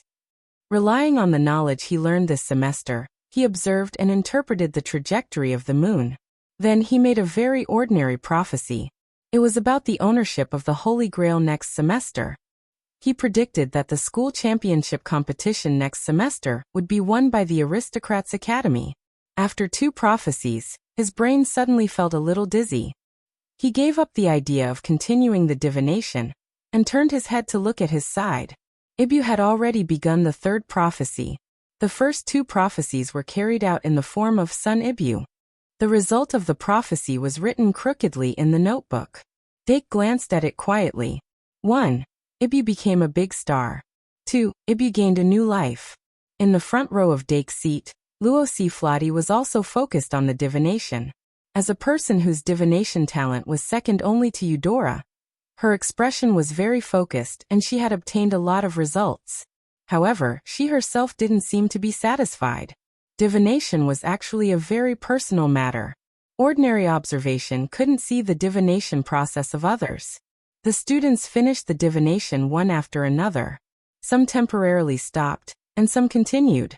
The divination conclusions came out one after another, but no one knew whether those divination was correct or not. The outcome of the bet. The results of tonight's assessment. None of them could know at the first moment. At 9:30 in the evening, after an extension of 10 minutes, everyone finished the divination in their hands. Then, they wrote down the results of the divination and handed it to Professor Midya. Dark had only submitted 1 divination result, but Ibu-chan had submitted 3. In short, 1 plus 3 equals 4, which was the best result in the whole class. Clack clack. Regardless of success or failure, the last astrology class at the end of the semester was over.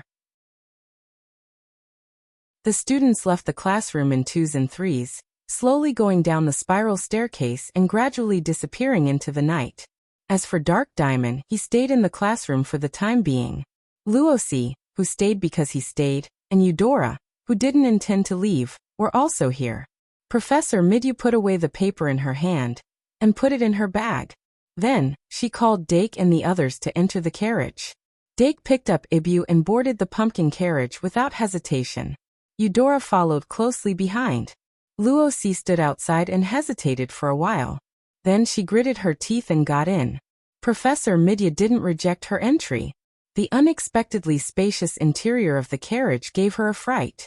Professor Midya asked her to sit down, and a magic elf flapping her wings began to pour tea for the guests. What happened? Eudora asked in a low voice. We'll settle your account later.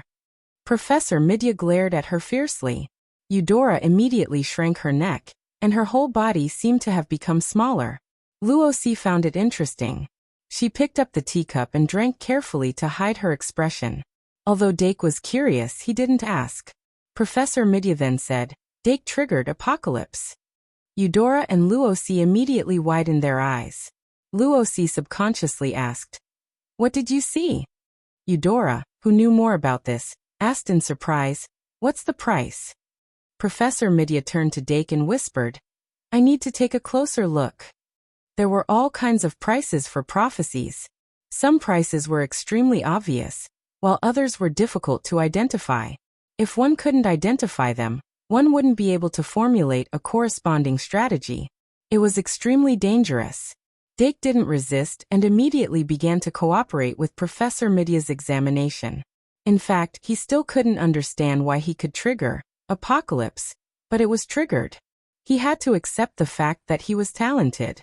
That was it. Meow. As for the price of the prophecy, he didn't feel it for the time being. He could only wait for Professor Midya's examination. However, no matter how the silver moon in Professor Midya's eyes shone, she couldn't detect what price he had paid from his body. This is troublesome. Professor Midya's face darkened. The changed atmosphere made Eudora and Luosi, who were slow to realize it, nervous. Dake himself was calm. He only said, "Could it be the price of words and deeds? After the prophecy, it will trigger specific words and deeds. This kind of thing generally has the possibility of delayed onset." Professor Midya nodded and said, "There is a possibility. The delay time for this type of price is within 24 hours. If it's really like this, you can't relax from now until tomorrow night." Dake picked up the teacup and took a sip. The warm liquid flowed into his mouth and brewed slightly. He was a little uncertain. How about this? Midya looked at Dake carefully again and finally said, "I'll give you a signal card. If you find a problem, activate it, and it will inform me. Or do you want me to leave a magic elf beside you?" "I'll use the signal card," Dake said decisively. Professor Midya nodded and said, "Don't be too nervous. If it's the price of words and deeds that delay onset, it's not necessarily a bad thing. Once the price of words and deeds is carried out, it's equivalent to paying it completely. There won't be any sequelae. This is actually the price of being lucky." Dake added, "It also depends on the type of words and deeds." Professor Midya said, "Indeed." Then she raised her hand and rubbed it. A signal card shining with the brilliance of stars appeared between her two fingers. Although it had the same specifications as a standard magic array card, it was not a magic array card but a magic item. After Dake asked how to use it, he accepted it. Professor Midya hugged her chest and said, "Next, tell me about the apocalypse you saw." 8,000 chapters. I finished it all night. Looking for votes. Happy New Year, Happy New Year.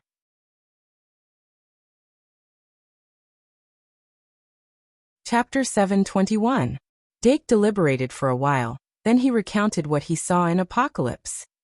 Professor Midya already knew about it, so she was not surprised. However, Eudora's mouth was slightly open, and her face was full of shock.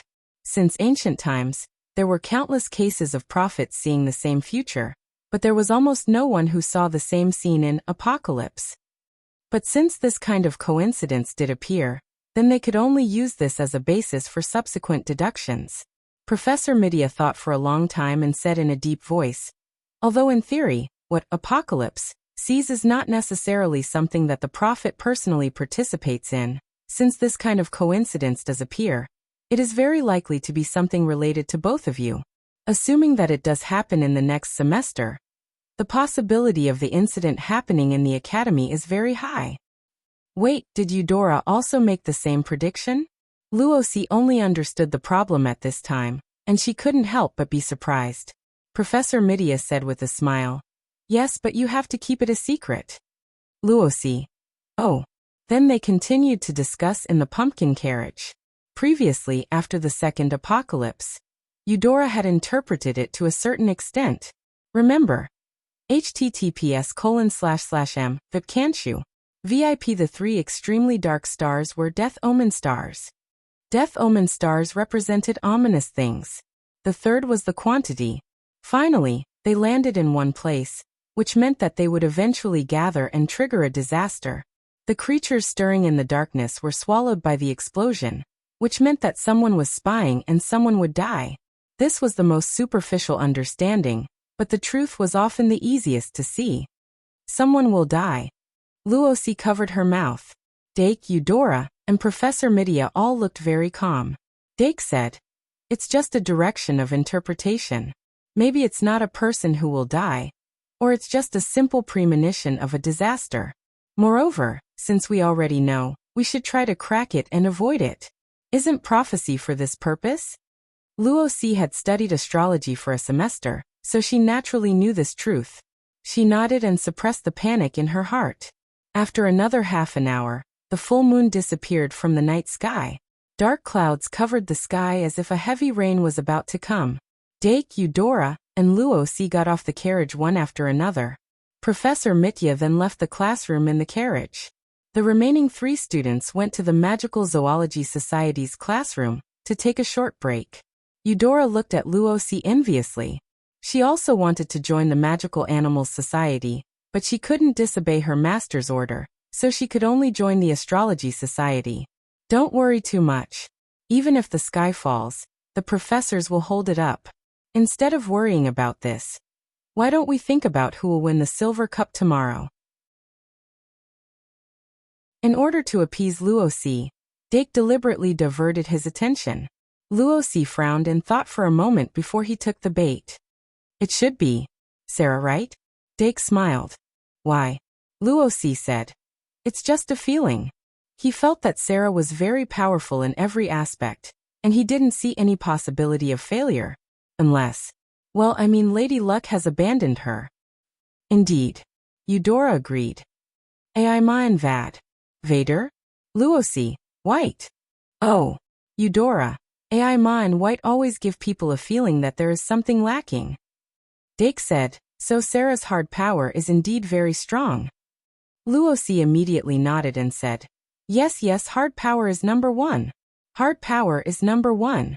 At this moment, Saraswati, who was number 1 in hard power, was sharpening her spear at the last minute. The smarter a person was, the more they would consider.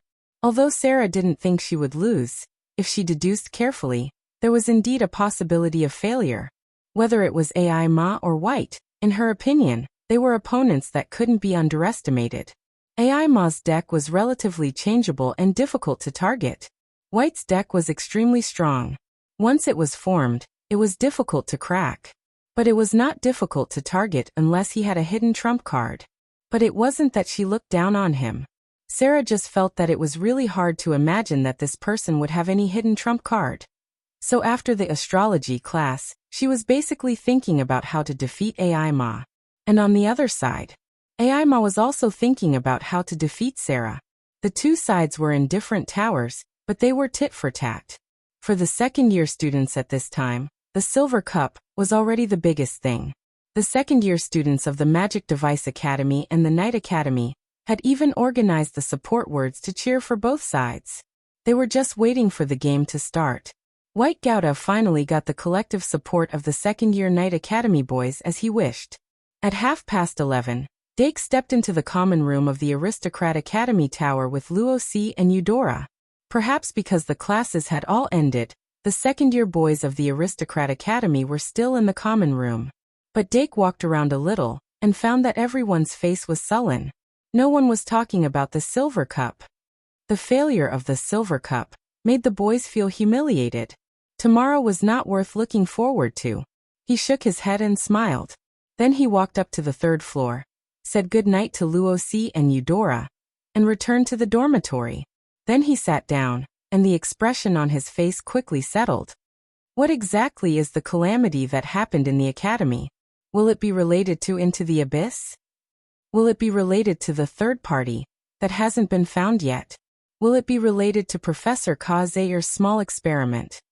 Will it be related to Fire of the Underworld? The more he knew, the more he would think. Dake's mind was very heavy, and it was difficult for him to calm down.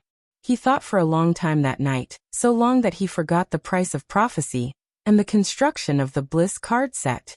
The next day, Friday morning, the dew left by the heavy rain fell from the eaves, and the air became unusually fresh after being washed. Dake opened the window, breathed in the fresh air, and returned to the desk to continue reading the newspaper. This year's Christmas was not much different from last year. Whether it was the eldest princess, the eldest prince, or even the saint, they all seemed to be doing the same thing as last year. But after the prison break in the past year, the saint would increase their security. Other than that, the capital city was still peaceful this year.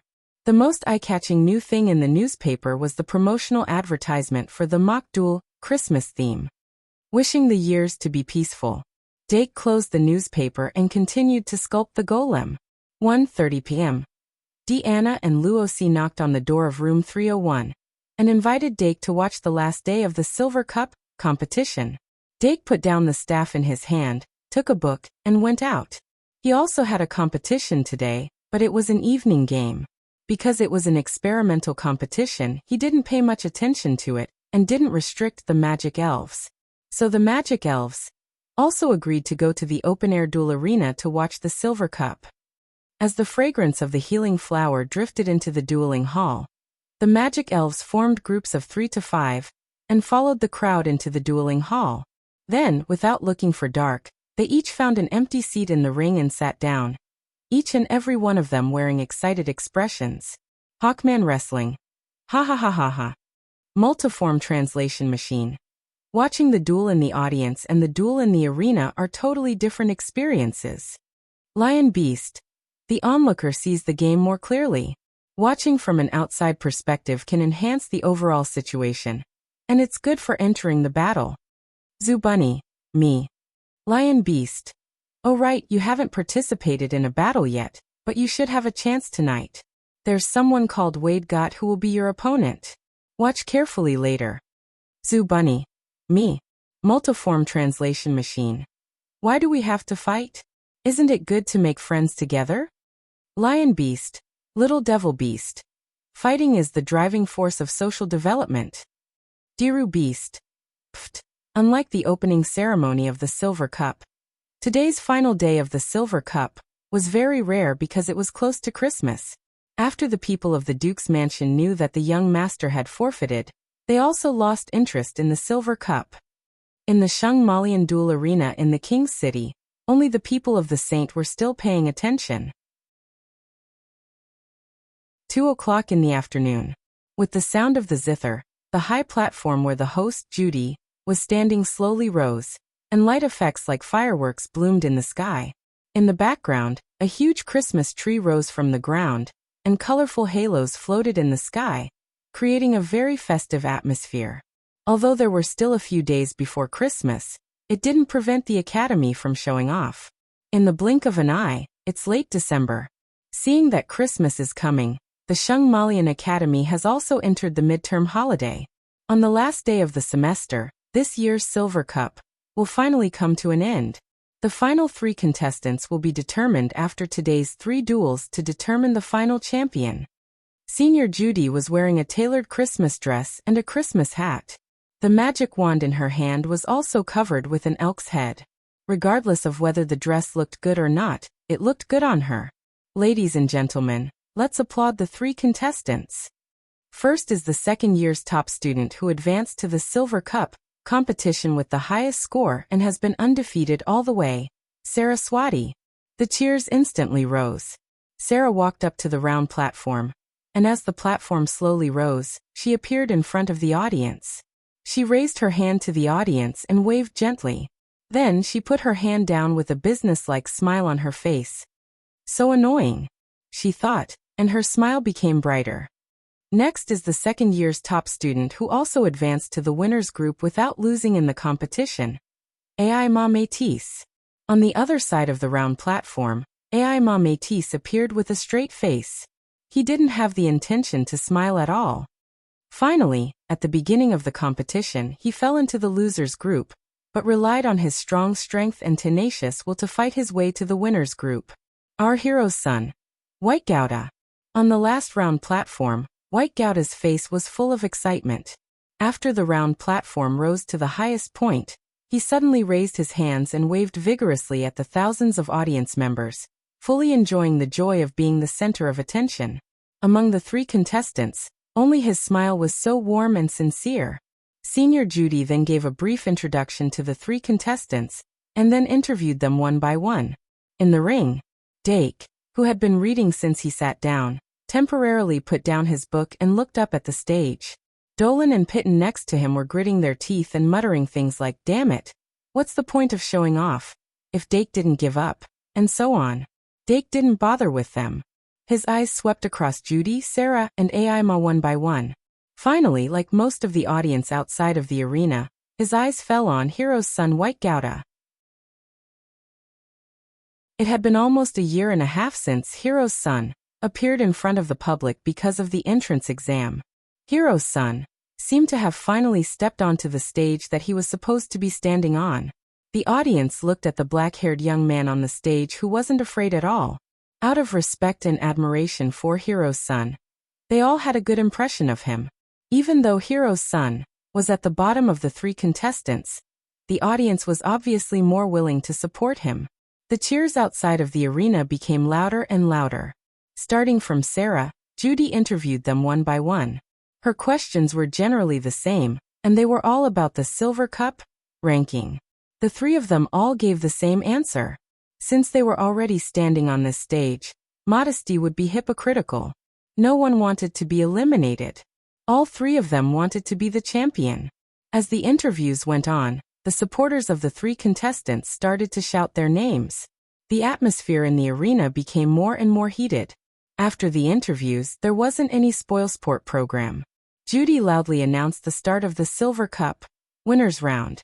Saka Swati and Ai Mameti stepped onto the stage. In the corner of the ring, Bloodbell, Ophelia Brad quietly appeared. Next to her was Hephaestus Doragon, who had become a good friend. Ophelia Brad had an indescribable sense of worry between her eyebrows. A little further away, the professors led by Sarah Shi-Erfu had already gathered. But before that, there was no sign of Professor Kazair. Olga Dimming led Angry and Nainai into the ring. After searching for Dake to no avail, they sat down in the middle of Dake's magic elves. Olga conveniently hugged a pink furry rabbit. The winner's round of the Silver Cup began in this atmosphere. Magic Academy versus Night Academy. Saraswati versus Ai Mamitas. Both sides were the top students of their respective academies and the representatives of the highest intelligence. They finally faced each other head-on at this moment. The intensity of this duel had already exceeded the level of the second years from the beginning. Good morning, 3.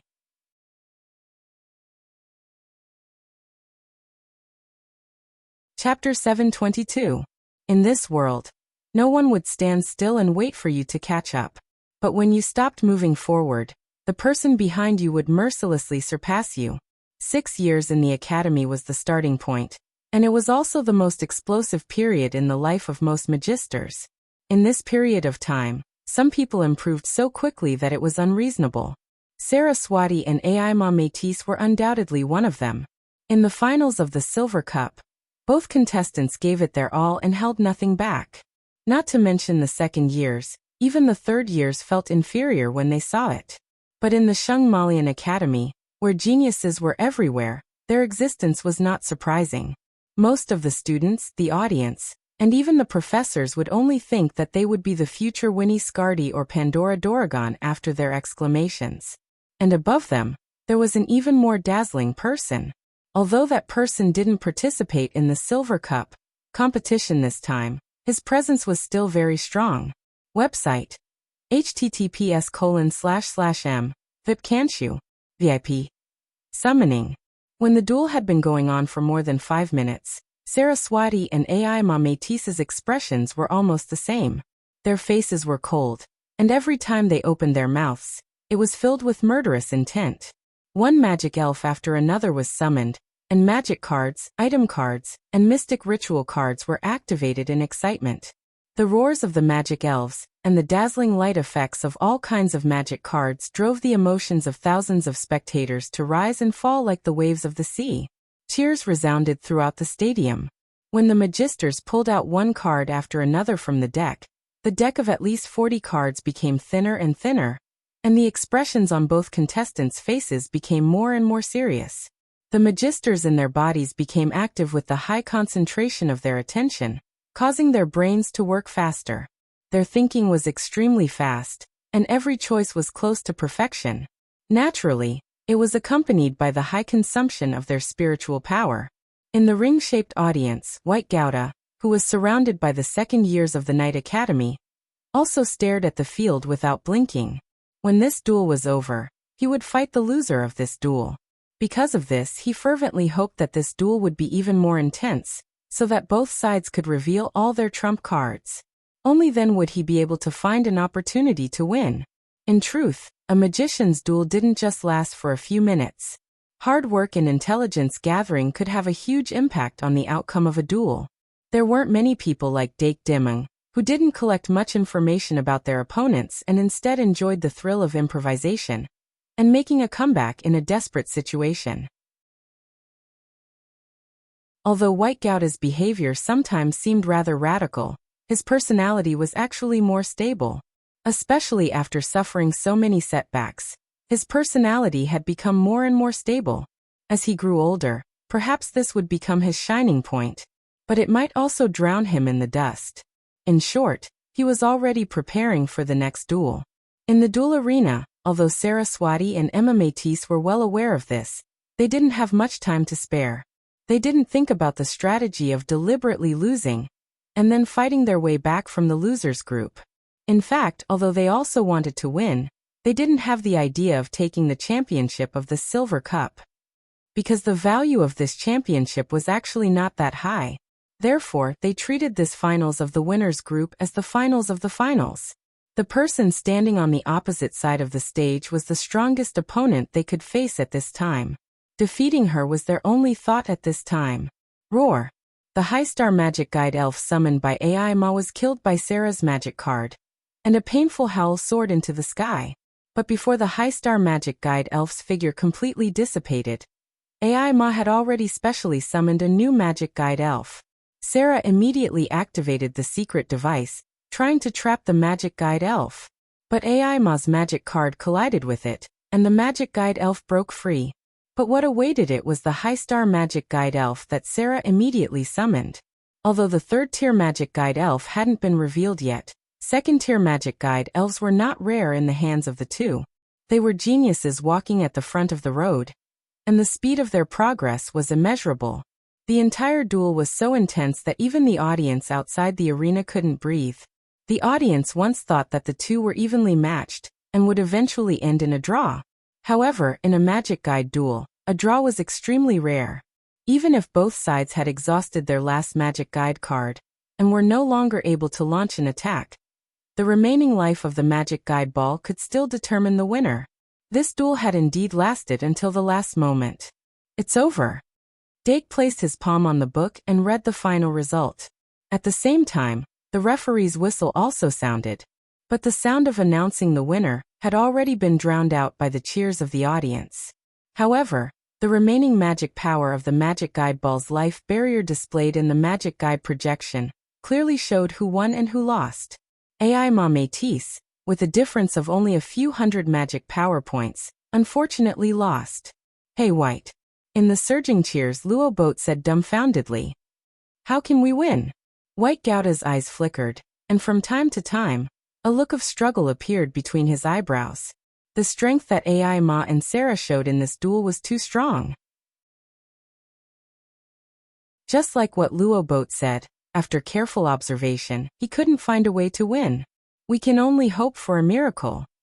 He said so, but in his heart he didn't think so. After the duel, senior sister Judy conducted a brief interview with Sarah, who narrowly won. Sarah gently wiped off the sweat on her forehead. Although she was tired, she still completed the interview without a drop of water. On the other side, the defeated AI Ma spent 2 or 3 minutes to finally adjust her mentality. She quickly got off the stage and went to the contestant lounge to summarize this defeat in detail, and how to adjust the deck and win when she faced Sarah again. After the summary, she began to fine-tune the deck to deal with her next opponent, White Gouda.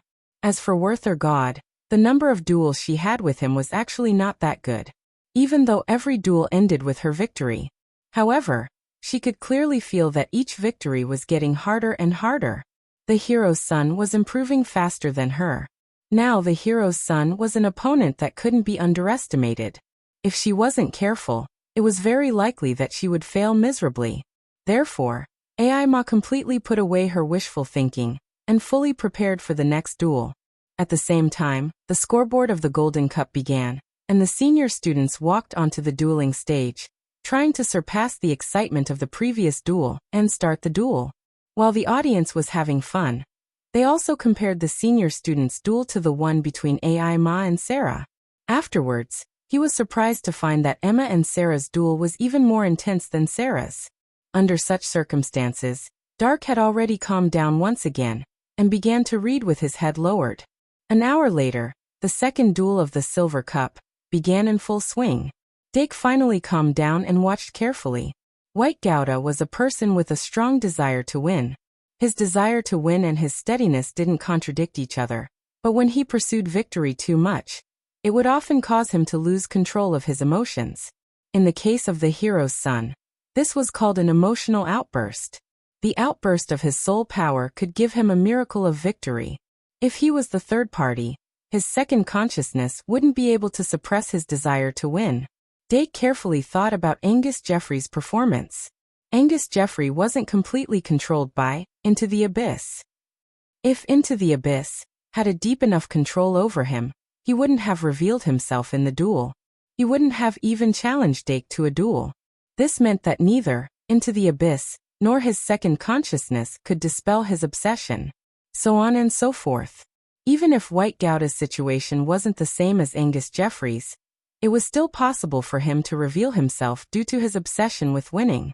This was what Dake was looking for. Both contestants went up to the contestant stage at the same time. White Gouda felt his heart beating hard, and his expression became serious. Ever since he fell into the loser's bracket in the first round, he had fought his way up and defeated one opponent after another. He even surpassed himself and defeated Deanna Greatbear. Now at this moment he was going to surpass himself and obtain a new victory. If I win this round, I will enter the finals. If I win the finals, I will become the champion. Then, I will challenge the final goal with the momentum of the champion. His eyes flashed with determination. Today's competition made him feel as if he was fated to be here. All this time, he had been fighting for Dake Dimmung. But every time he fought against Dake Dimmung, he felt that the gap between him and Dake Dimmung was widening. The feeling of chasing after his target but gradually losing sight of his target was very unbearable. But he got through it. Not only that, but he also saw an opportunity. On Tuesday morning, when he saw that his opponent for this week's Gold Cup was Dake Dimmung, he was pleasantly surprised. Dake Dimmung had given up on the Silver Cup, so he couldn't challenge him in the Silver Cup. But the gods were always willing to give their pursuers surprises. If he could become the champion of the Silver Cup, he would feel that the gap between him and Dake Dimmung had become closer. Then, it would be the challenge of Junior succeeds Senior. He had to win. He had to win. Battle begins. Battle stage. 30s. When the 30-second countdown for the battle stage appeared on the magic projection, White Gouda suddenly pulled out a magic card and started the summoning with a roar. Unknowingly, he had mastered the normal summoning spell to the limit.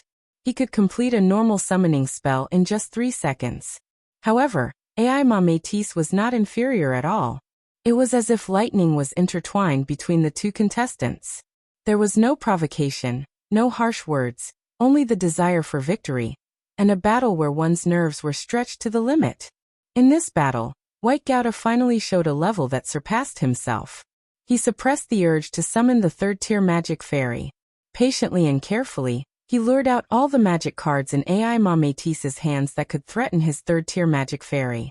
Finally, he used the special summoning method that he used for the first time to summon the third-tier magic fairy. It was a terrifyingly huge blood snake. The red team's summoning area could not accommodate such a huge snake's body.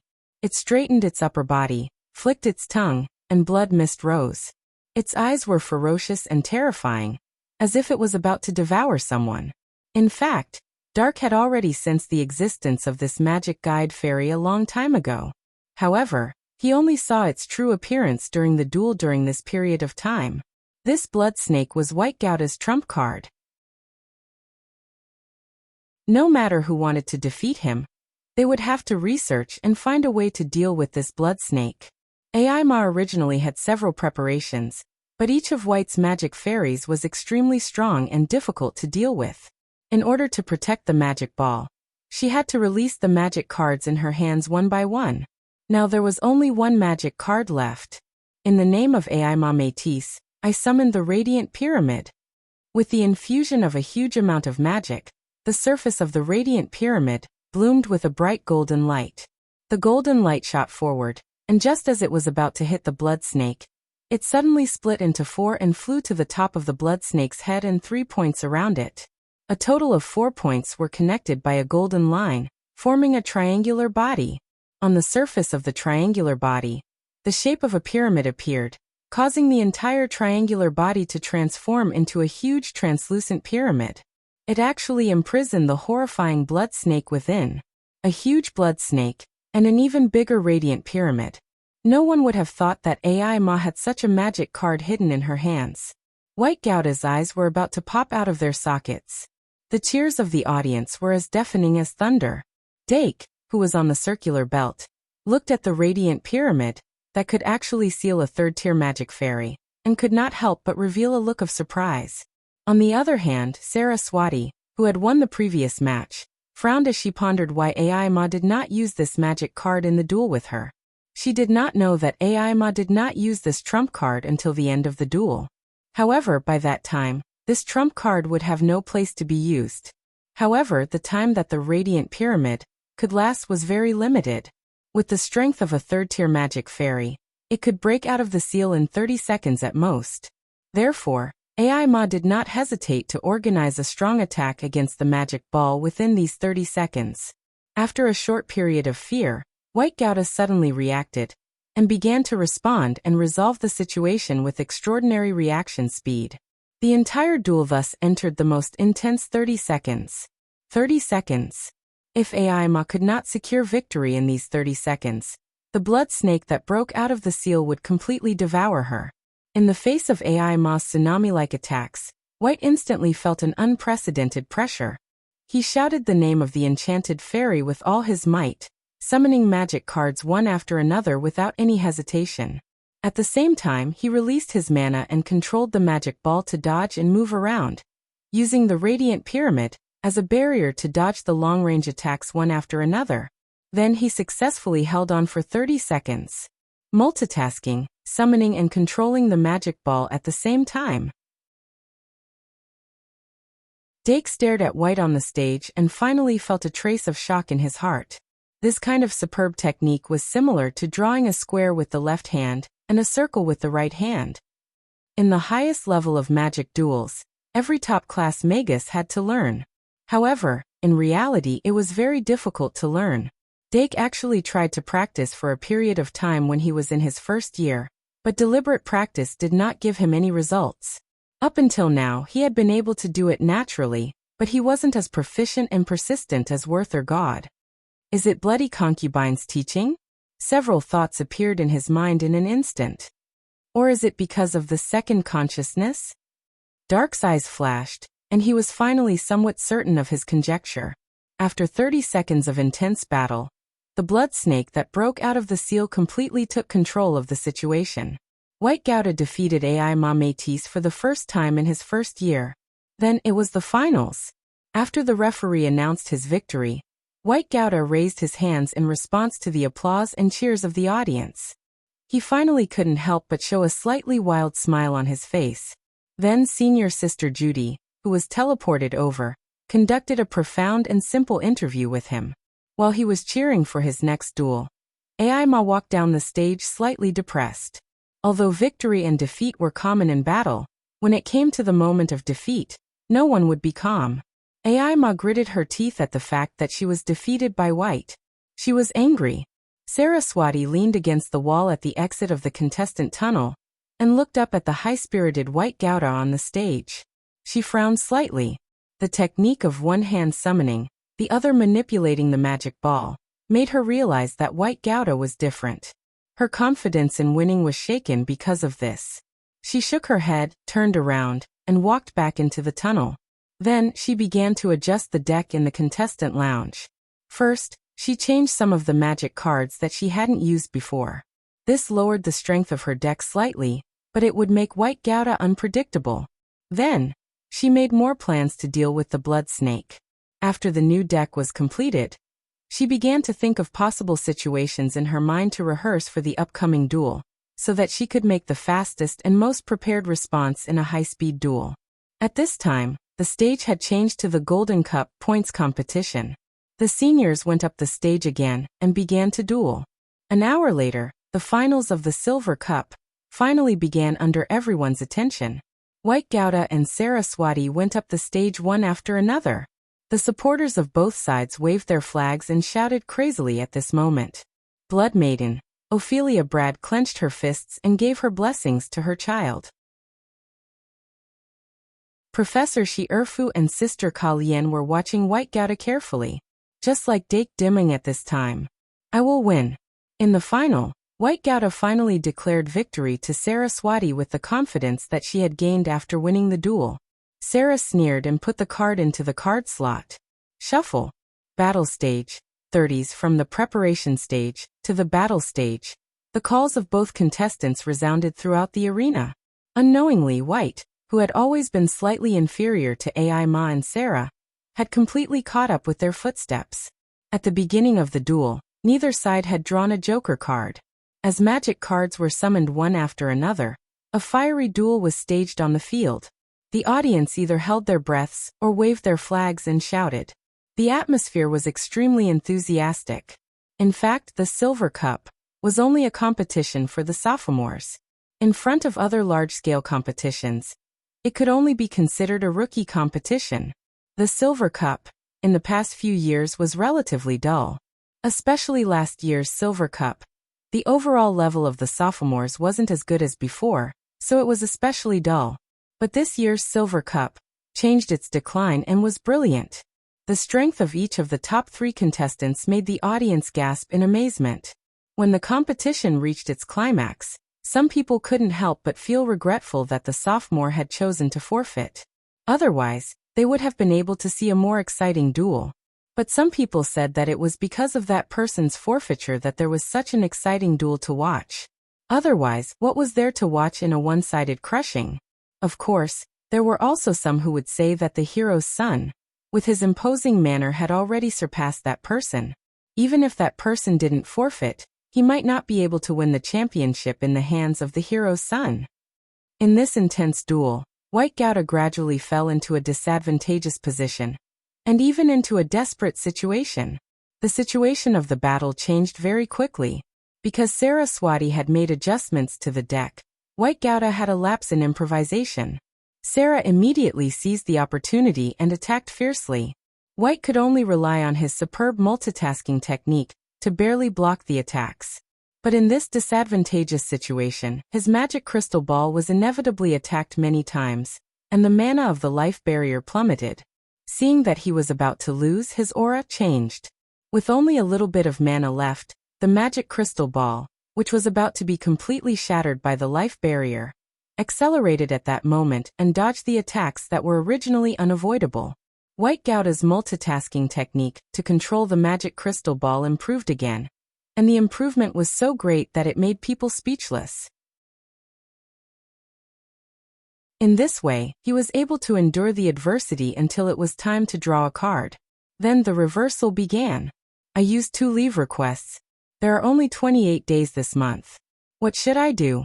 Wah. Should I write 20,000 to save him tomorrow?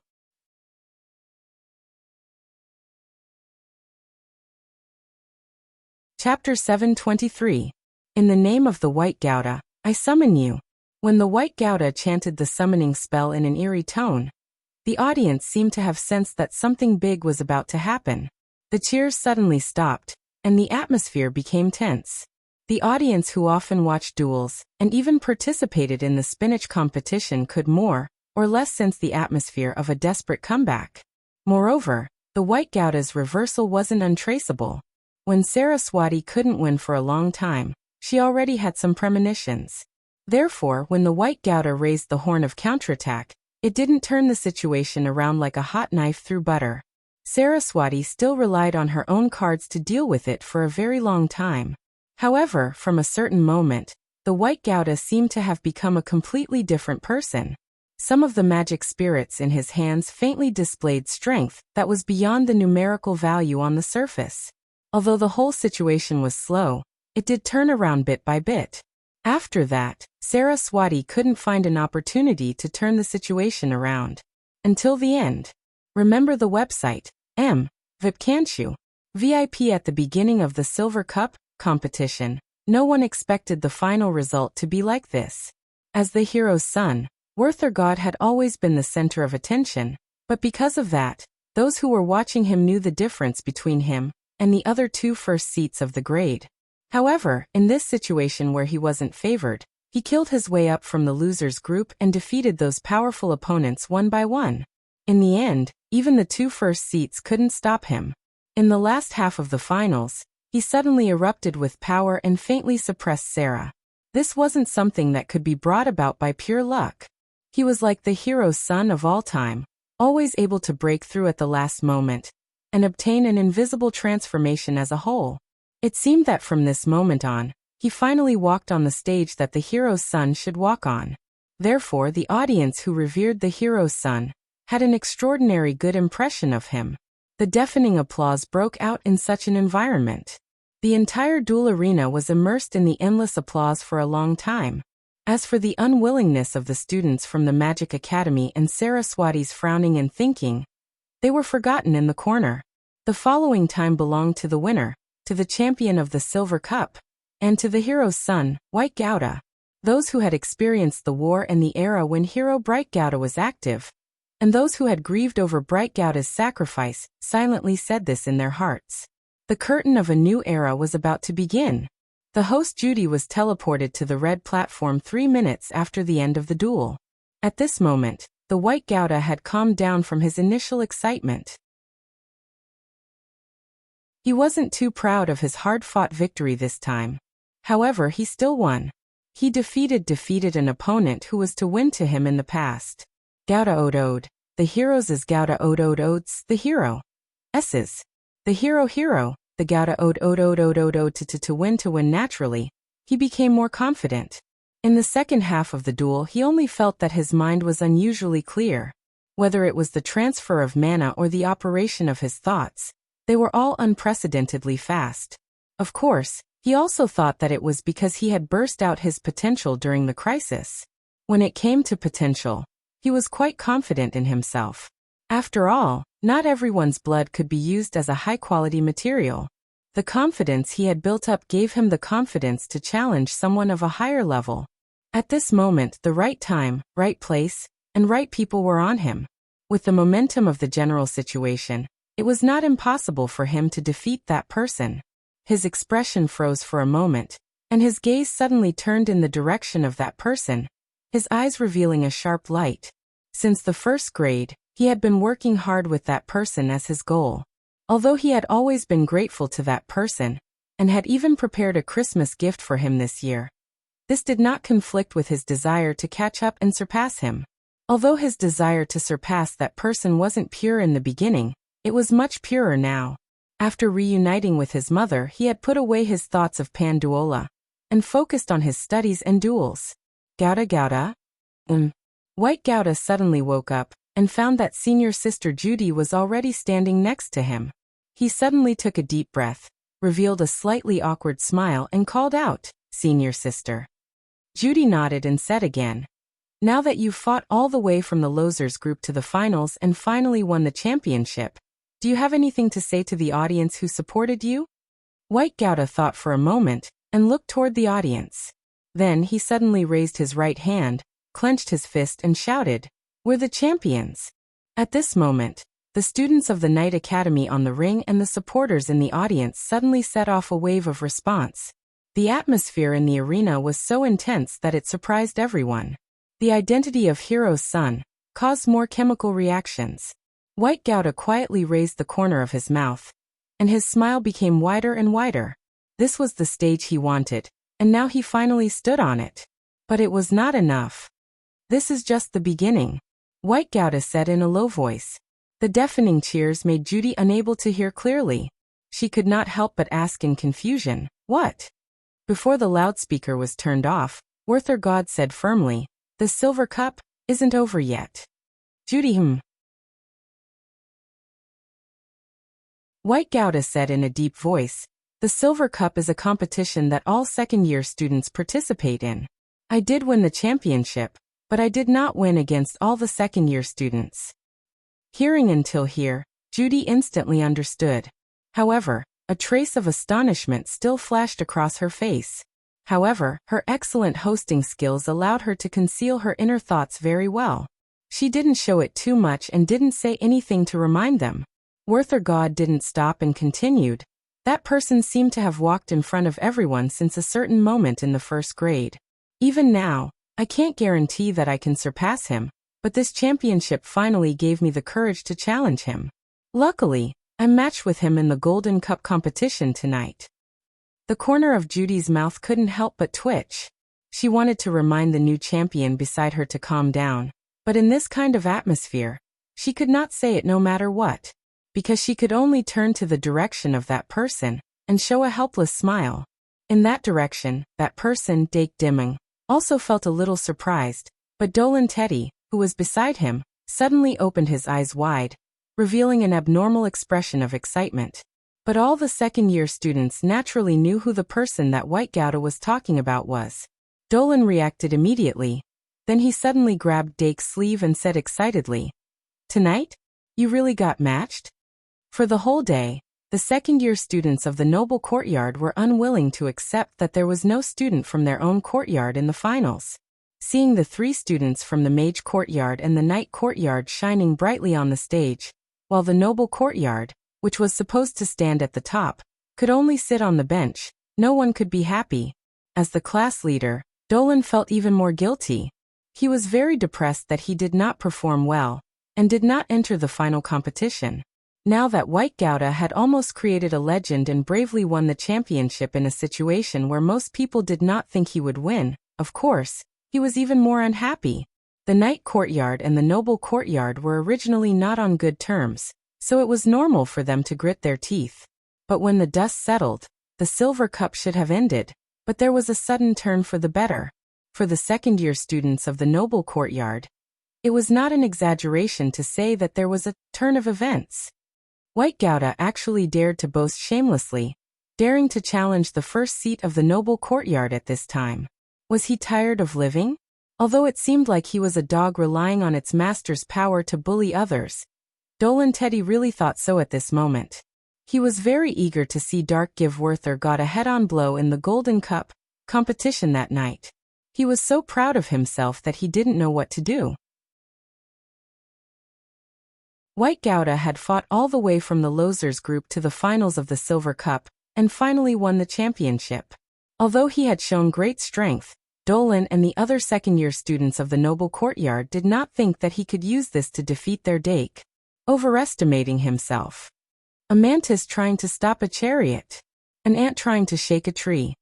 The second-year students of the Noble Courtyard sneered, showing no mercy in their expressions of ridicule.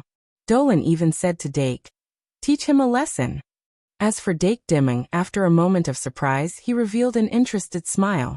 He originally wanted to find Professor Shi Erfu to confirm the matter of the third party, but since White Gouda had used the momentum of winning the championship to challenge him, he could play another round with him. Moreover, White Gouda's second consciousness gave him a very different feeling than Angus Jeffrey's. He also wanted to use this opportunity to gain a deeper understanding of it. He wanted to see what exactly this second consciousness of his was. Harry Potter, Yu-Gi-Oh!, Digimon, Pokemon. Dake's mind flashed with these works that were borrowed from the original game. He thought about what would happen if White Gouda's variables were also in the original game. Then he gradually had an idea in his mind. But just as he was about to summarize it in his mind, he suddenly heard his own name. On the stage, White Gouda's tone became high-spirited. Only by defeating that person can the Silver Cup's championship be fully deserved. I know that many of the audience members are confused and don't know who I am talking about. But it doesn't matter. Soon you will know. Isn't that right, Dake Dimming? In the circular belt near Dark's seat, everyone's eyes suddenly turned to him. He sighed and thought that White was still too young. In the end, he stood up and nodded at White. Yes, Muto Games, the protagonist of the first Yu-Gi-Oh!, also had 2 personalities. Dake finally came to a conclusion. White Gouda's second consciousness might be something like Dark Game. After White Gouda said that name, he stared at Dake closely. When he saw him stand up, he knew that his challenge was accepted. He smiled and said fiercely, "See you tonight." After that, Judy found that there was nothing left for her to interview. The atmosphere inside and outside the venue was already stirred up by White Gouda's words. She didn't need to say anything else. The audience members who would have chosen to leave after the interview were no longer able to do so. They would most likely stay until the evening because of White Gouda's challenge to Dake Dimung. And she seemed to have to work overtime. Thinking of this, Judy pursed her lips again, feeling a little unhappy. White didn't notice the strange expression on his senior sister's face. After he said everything he wanted to say, he finally felt a lot better. He then began to pack up his magic cards and turned around to leave the stage. He stood there, and didn't see that his mother's eyebrows were twisted into a fried dough twist. Silver Dragon Hephaestus Doragon, who was sitting next to Blood Princess Ophelia Blood, couldn't help but cover her mouth and laugh.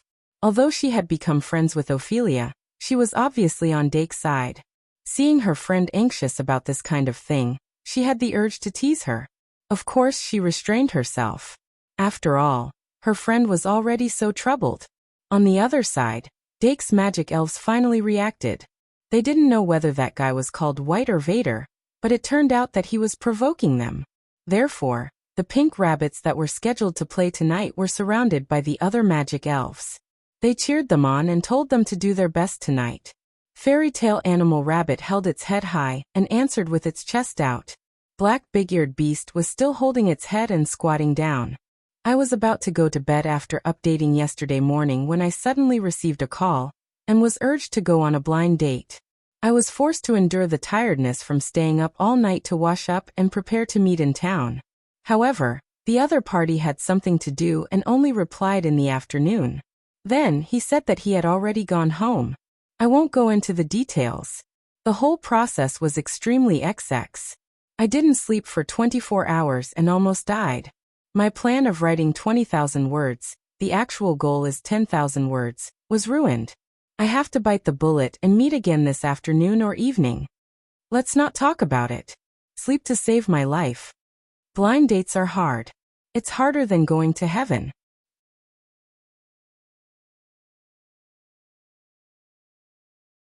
Chapter 724. Dinner break. Dake went to Professor Shirfu's office.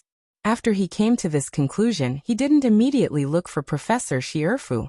However, he didn't expect Professor Shirfu to look for him first. The black tea in his hand was steaming, and the sweet aroma filled his mouth. Dake put down the teacup and heard Professor Shirfu ask, "What do you think about the White Gouda?" "So it's about this?" With this thought in mind, Dark said, "We still need to see." The ability to see through people's minds couldn't see through the second consciousness. If he wanted to understand the White Gouda's second consciousness, the best way was to force it out. And now there was an opportunity in front of him. Both sides didn't confirm this because they both thought the other side was aware of it. Remember, https://m, but can't you? VIP Professor Sylph tapped her fingers and said, "Tonight, you have to be serious." Dirk was slightly startled, then revealed a slight smile. Of course. After observing the last two duels of the Silver Cup, he had a rough understanding of the behavior pattern of the second consciousness. He was confident that he could force it out. However, Professor Shirfu looked up and said, "I know what you're thinking. You know, Kazeher is a good person." Dake paused for a second because of the big difference between Professor Shirfu's words. Professor Shirfu smirked and said, "He's not good at searching." Dake pondered for a long time before he realized what Professor Shirfu meant. She was implying that Professor Kazeher wasn't an RPG protagonist and wouldn't search. In other words, the White Gouda was hiding a lot of things. Professor Shirfu said slowly, "After all, this person is a white, and Ophelia is here, so we can't go too far." Dake said, "I've been thinking about the purpose of the third party, helping Angus Jeffrey. Let's not talk about this for now. Since this is the premise, it means that the third party participated in Angus Jeffrey's experiment in the secret tunnel. If Victor really is the third party, then the possibility of him having even more high-star magic elves, especially demon creatures, is very high." Professor Shirfu nodded and said, "In general, you can consider that he has another deck." "I understand." Dake nodded. Professor Shirfu was being so tactful, to remind him to be serious, to avoid failure. After that, The two sides communicated in simple terms and reached a tacit agreement. In fact, he was already prepared to do what Professor Erfa wanted him to do.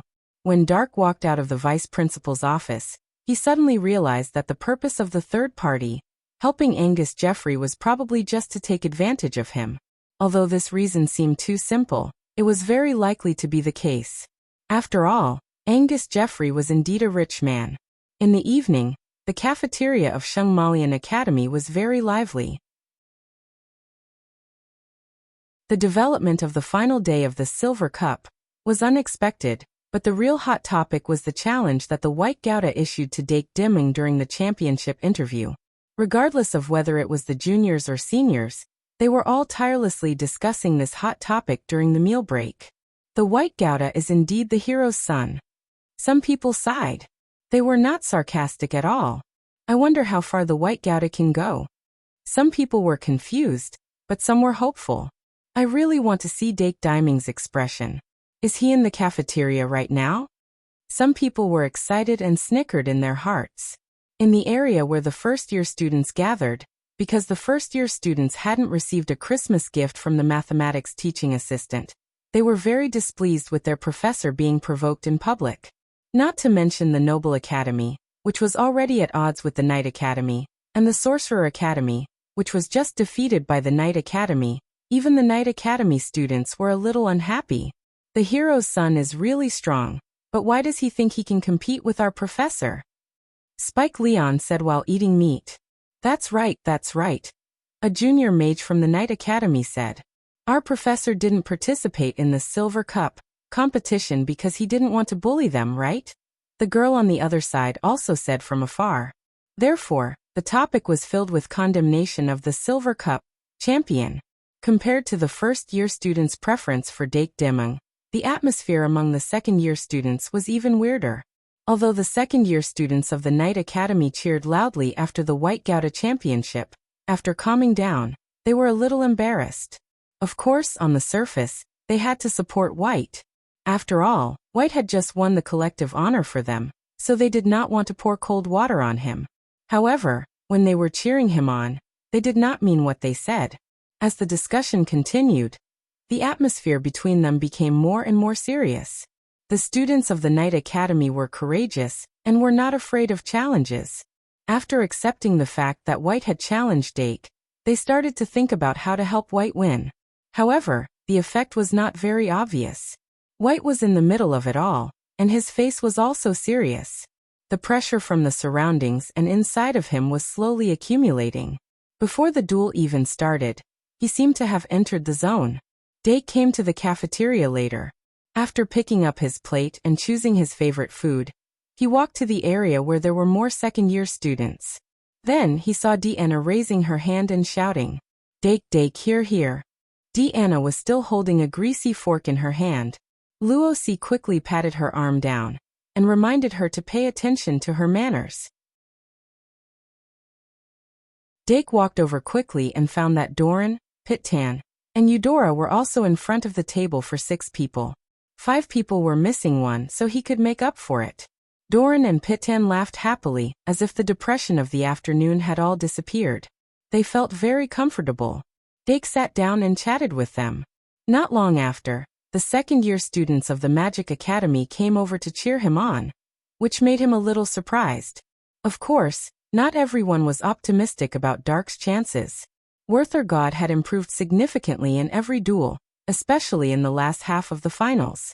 His performance was amazing. Among the senior students, many students who had lost to Dake in the Golden Cup competition were talking about the example of a brave man had a breakthrough in the face of danger. They felt that White Gouda had a chance. A brave man was invincible. While they were discussing, someone would often interrupt them. Have you all forgotten about Angus Jeffrey? The 5th-year Angus Jeffrey had been knocked down by Dake Dimming not long ago, but after such a short period of time, he seemed to have been forgotten. The sunset glow on the horizon was like a surging wave.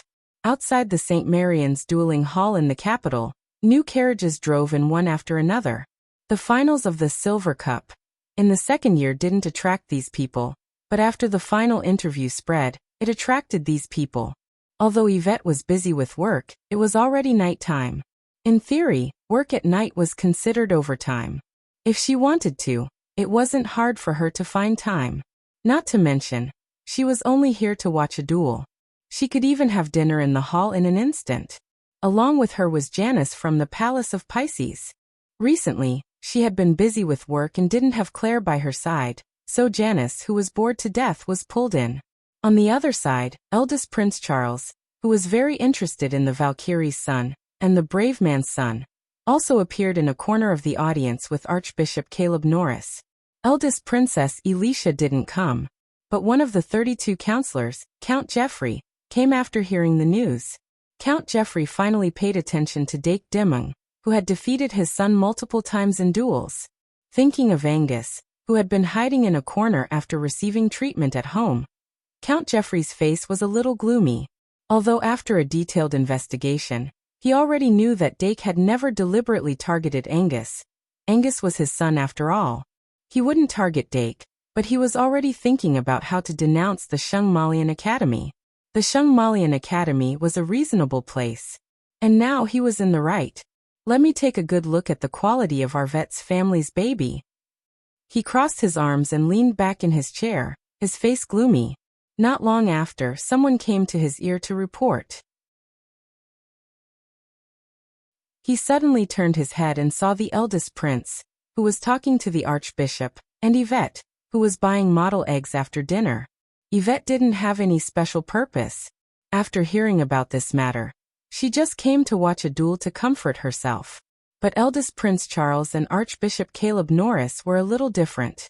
Although the duel between Dake and Angus had been forgotten by many, it had already attracted the attention of the saint. But because Count Geoffrey was a hardcore supporter of the eldest prince, the saint hadn't looked into it. But the undercurrent was already surging. No one would have thought that a mere Golden Cup competition would attract so much attention. It was just an unintentional move, but the duel club, which had arranged this competition, was also a little speechless. But this competition had indeed started, and it was under the attention of countless people, whether it was in the open or in the dark. 7:30 p.m. After Dake Dimung re-entered the open-air duel arena, he waved goodbye to Deanna and the others, and then walked straight into the contestants' passage. Not long after, he sat down in a contestants' lounge and began to build a deck. Although it was not far from the start of the competition, he already had a plan in his heart, and building a deck from scratch would not take too much time. Under such circumstances, among the magic guide fairies that had already entered the stadium in groups, some of the magic guide fairies that had been selected disappeared one by one. The first to disappear was the pink rabbit, followed by the pink rabbit, followed by the pink rabbit, and then the pink rabbit again. With enough Elysium magic elven cards, Dake was able to build a complete Elysium series of cards. After he had completed the construction, he began to replenish the mana of the magic elven cards that were not full of mana. As the mana slowly flowed into the cards, his soul was also gradually calming down. It's time to get serious. Although he was using the Elysium series of cards. On the other side, White Gouda also found a contestants' lounge and sat down.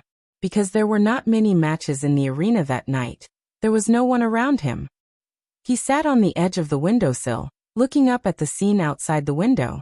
His gaze swept across the crowd of spectators, and his eyes flashed frequently, sometimes clear, sometimes dark.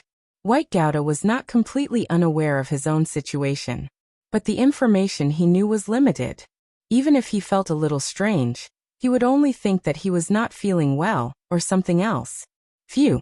After taking a deep breath of the cold night air, White Gouda put his hand into the card bag, and prepared to make the final adjustments to the deck. After releasing his emotions after winning the championship, he had now completely calmed down. The mountain-like pressure was completely on his shoulders, and his forehead was sweating. When he was about to challenge Dake, he realized that Dake's image in his heart was so tall and unsurpassable. But he would not be crushed by this pressure. Climb the peak. Ladies and gentlemen, welcome to the duel arena of St. Marian Academy. Although Judy still has a lot of things to say to you, I think that you, like Judy, can't wait for the upcoming duel to begin. So to make a long story short, this Gold Cup points competition No, the Silver Cup follow-up competition officially begins. Senior Judy's voice spread to every corner of the duel arena. She deliberately made her tone sound excited, and said loudly, "Let's welcome the champion of the Silver Cup, White Gouda." The applause instantly thundered. Under the guidance of the staff, White Gouda walked out of the contestant tunnel and stepped onto the red team's platform. Then the lights fell on his body and a huge projection appeared. The cheers of the audience became louder and louder. He had accumulated a lot of popularity this afternoon. Then Senior Judy said loudly again, "Next up is our second-year champion, Dake Dimung." Then Senior Judy said loudly again, "Next up is our second-year champion, Dake Dimung."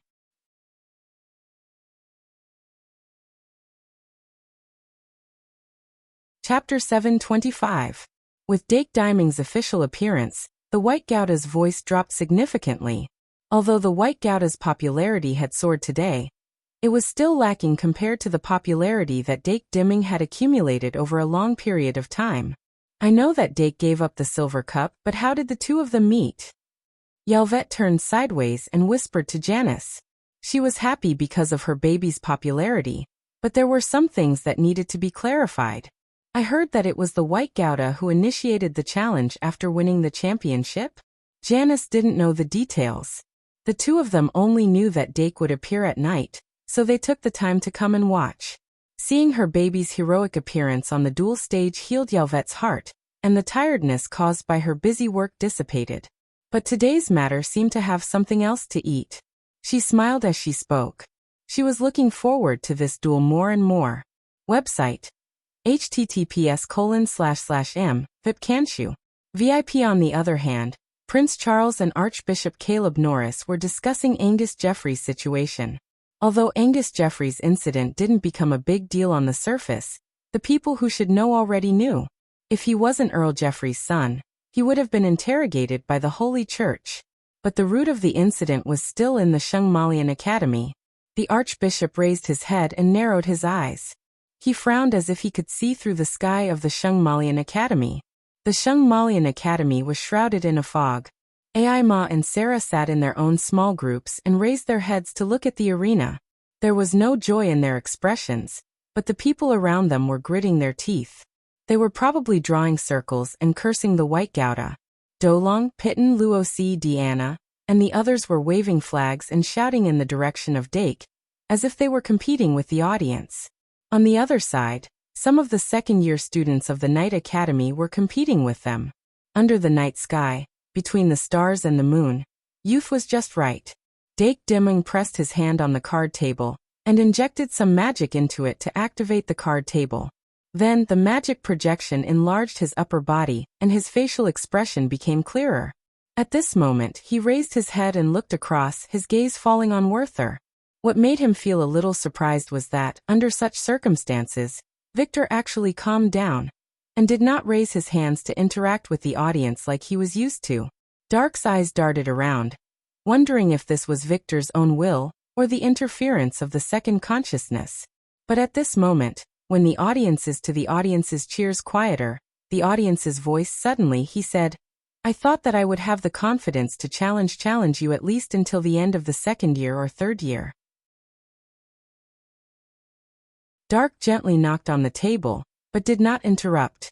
White paused and continued, "I didn't expect to win the championship today, but the moment I won, I knew that it was just the beginning. If I can't defeat you, what's the point of winning the championship?" Dake frowned and finally said, "Isn't it good to be the champion of the Silver Cup?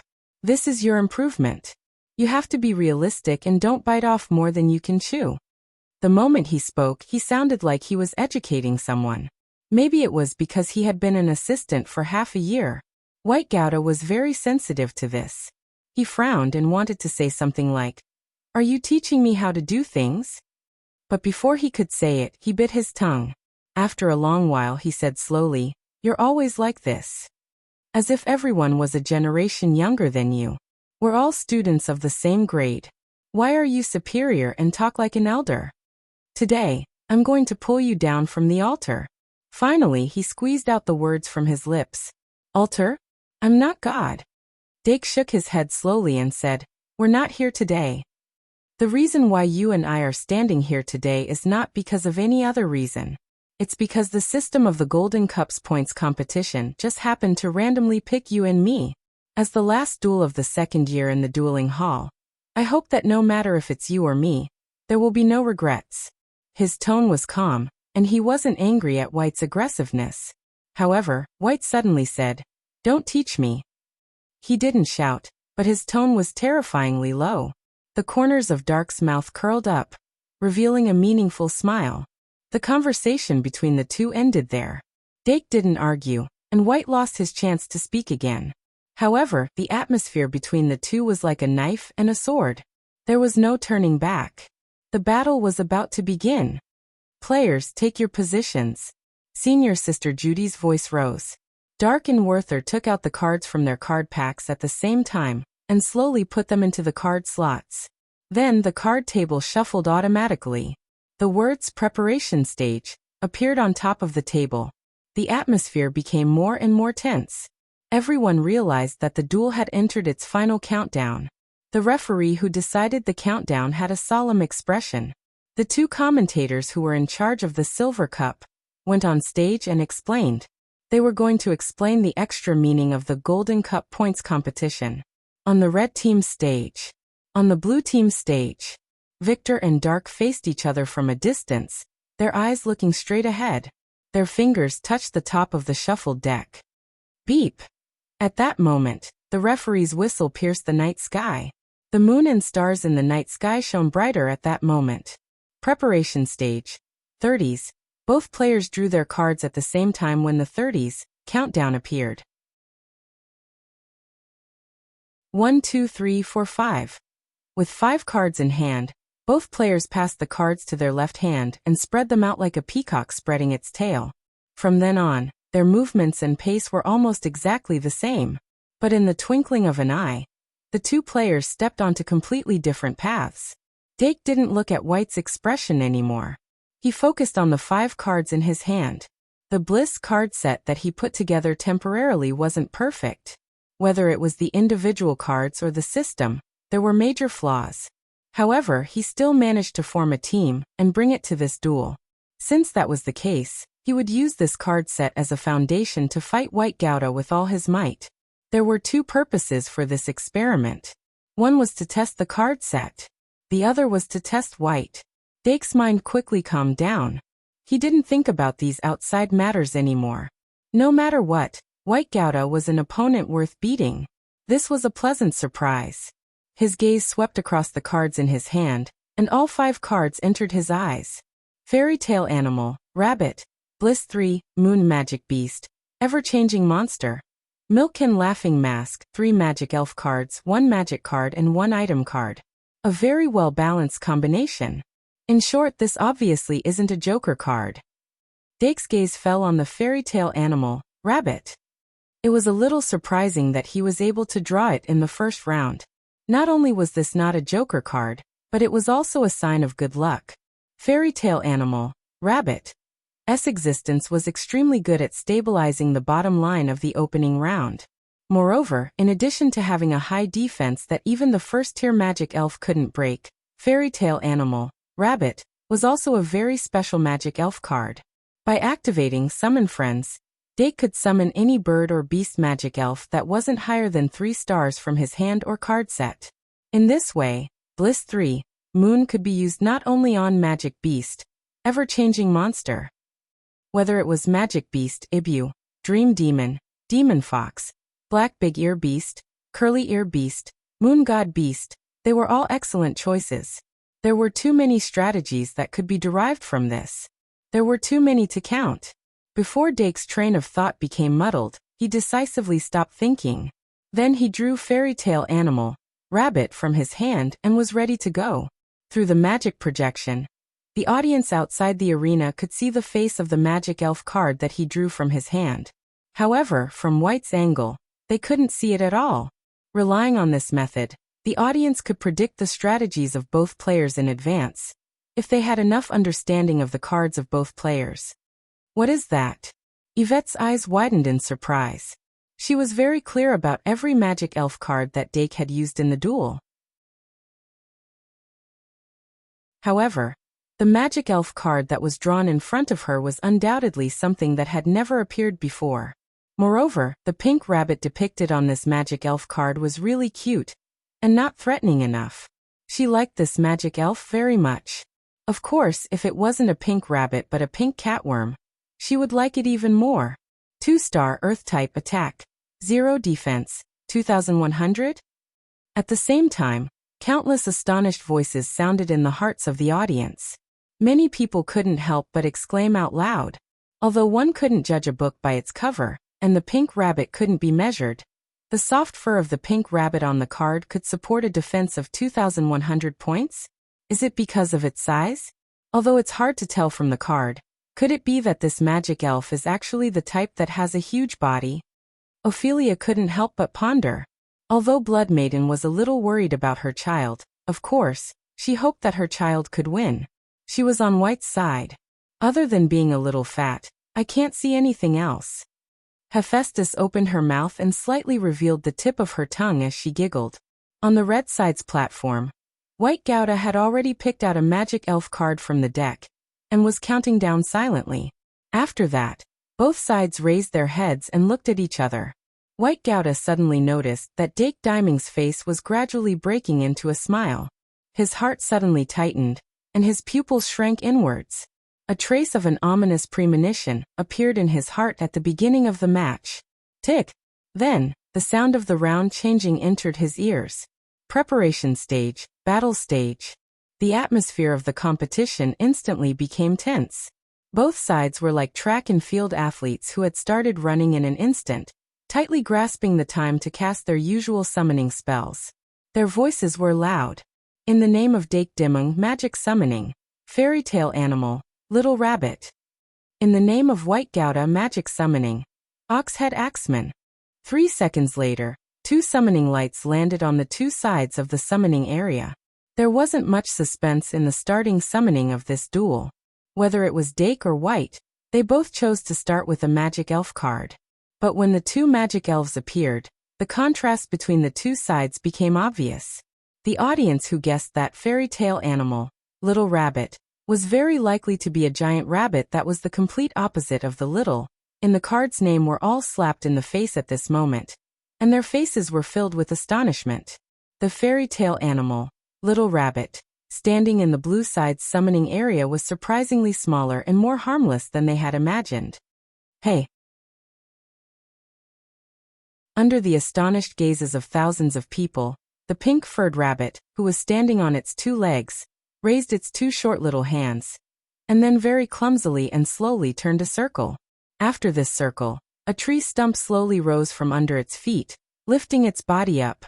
It suddenly lost its balance and sat on the tree stump with a heavy butt. Meow. The fairy tale animal, Little Rabbit, was obviously nervous. Although it had held its head high and boasted shamelessly when it was surrounded by the magic elves, it was actually just a baby rabbit that had just been born not long ago. It had never seen such a big scene at all, so it was very, very normal for it to feel nervous after being the first to appear. Omega, meow. That's right, very, very, very normal. The fairy tale animal, Little Rabbit, shyly covered its eyes and chose to deceive itself. A 2-star magic elven? Does it have some special ability? Looking at the little rabbit that sat on the ground, the corners of White Gouda's mouth twitched, but his heart instantly became alert and vigilant. Roar!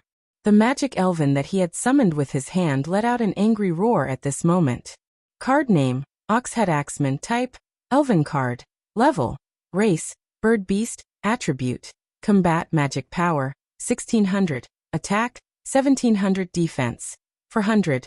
Ultimate skills, Black Iron Axe, Whirlwind Slash, Fatal Throw. White Gouda's magic elven card had already undergone a huge revolution.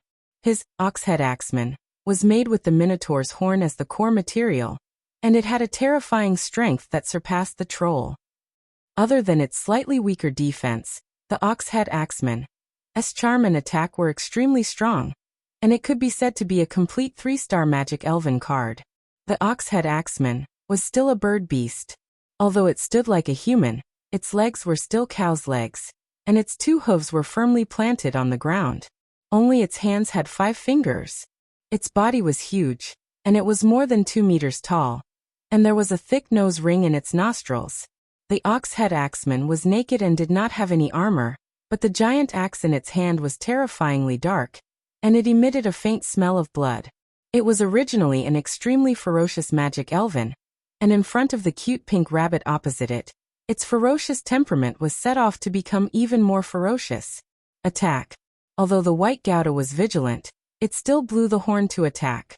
The ox-head axeman was already impatient. Its upper body leaned forward, and its center moved forward. Its 2 hooves suddenly swung backward, and its entire body suddenly shot out like a giant crossbow. Its sprinting speed was unrecognizable from its appearance. By the time the audience reacted, the ox-head axeman had already rushed to the center line. The first round of attacks is about to begin. The unknown commentator let out a sigh. Both players had already picked out their second magic elven card from their hands.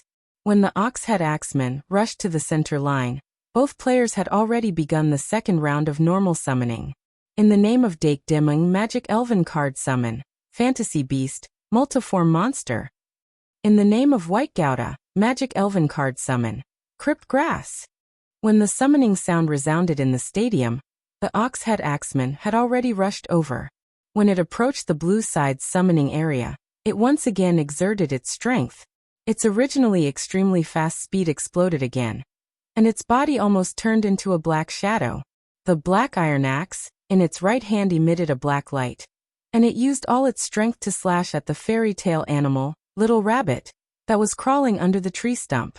At that moment, the chubby pink rabbit was lying on the tree stump, and one of its short legs carefully extended to the ground. If one looked closely, one could even see that its calves and stomach were trembling slightly. The tree stump wasn't tall, but climbing from the top to the bottom was still a big challenge for the fairy tale animal, Little Rabbit. When the tip of its foot finally touched the ground, the fairy tale animal, Little Rabbit, immediately caught up with its second foot, and finally let out a sigh of relief. However, the shadow had already enveloped it. The black iron axe, which carried a huge amount of kinetic energy, slashed fiercely at the head of the fairy tale animal, Little Rabbit. With the latter's reaction speed, it couldn't react at all. The pitch-black and sharp axe blade slashed at the seemingly defenseless rabbit's head just like that. Poochie. It's broken. The commentator suddenly exclaimed. The fairy tale animal Little Rabbit's unreasonable 2,100 points of defense still couldn't block the ox-head axeman's attack. The black iron axe passive skill increased its attack by 300 points. After the high-speed kinetic energy was converted, the attack further increased. It used all its strength, and its overall attack exceeded 2,100 points, and finally split open the pink rabbit's scalp. Although this scene was very different from what the white Gouda had imagined, it still broke through the rabbit's defense. And once the defense was broken, the ox-head axeman only needed to stare at the wound and attack again to deal fatal damage to the fairy tale animal, Little Rabbit. In the summoning area of both contestants, 2 new magic spirits appeared at the same time. Phantasmal Beast, multiform monster, summoned by Dark Diamond, stood guard in front of the blue cube magic ball. The Crypt Plant, summoned by the white Gouda, immediately dived into the ground. The Crypt Plant was a monster exclusive to the dungeon. It was a plant species, a ground species, and a grass species. Its 3 measurements weren't high, but it could drill into the ground and transform itself into a crypt trap that was difficult to identify on the surface. Once a creature stepped on it, it would suddenly open its mouth and swallow the creature. The defense of its mouth was stronger than its skin. The liquid that seeped out from the surface could dissolve gold and iron into water. It was a very, very dangerous monster. The Crypt Plant, created by the white Gouda, was a special one. It was a gold card. After the Crypt Plant drilled into the ground under the red magic ball, 3 deep crypts appeared one after another near the red summoning area. Then they closed in the blink of an eye. Then the red magic ball was swallowed into the first crypt of the Crypt Plant. The Crypt Plant of the white Gouda could split into 2 new plants underground and transform into 3 crypts. Moreover, it could move.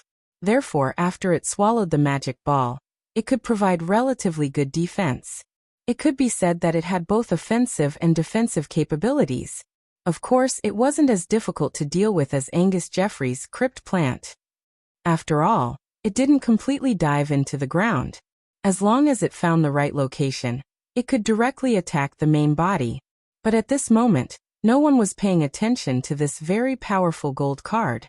Everyone's gazes were attracted to the fierce battle that was taking place in the blue team's summoning area.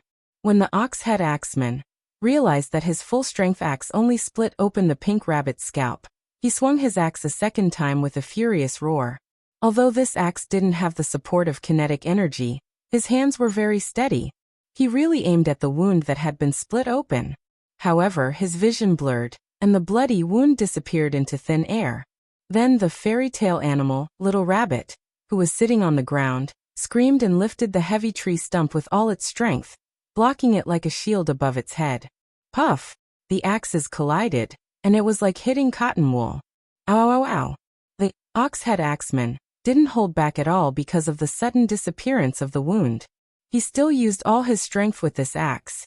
However, the fairy tale animal Little Rabbit's defense was 360 degrees without any blind spots. The black iron axe couldn't even leave a mark on the tree stump.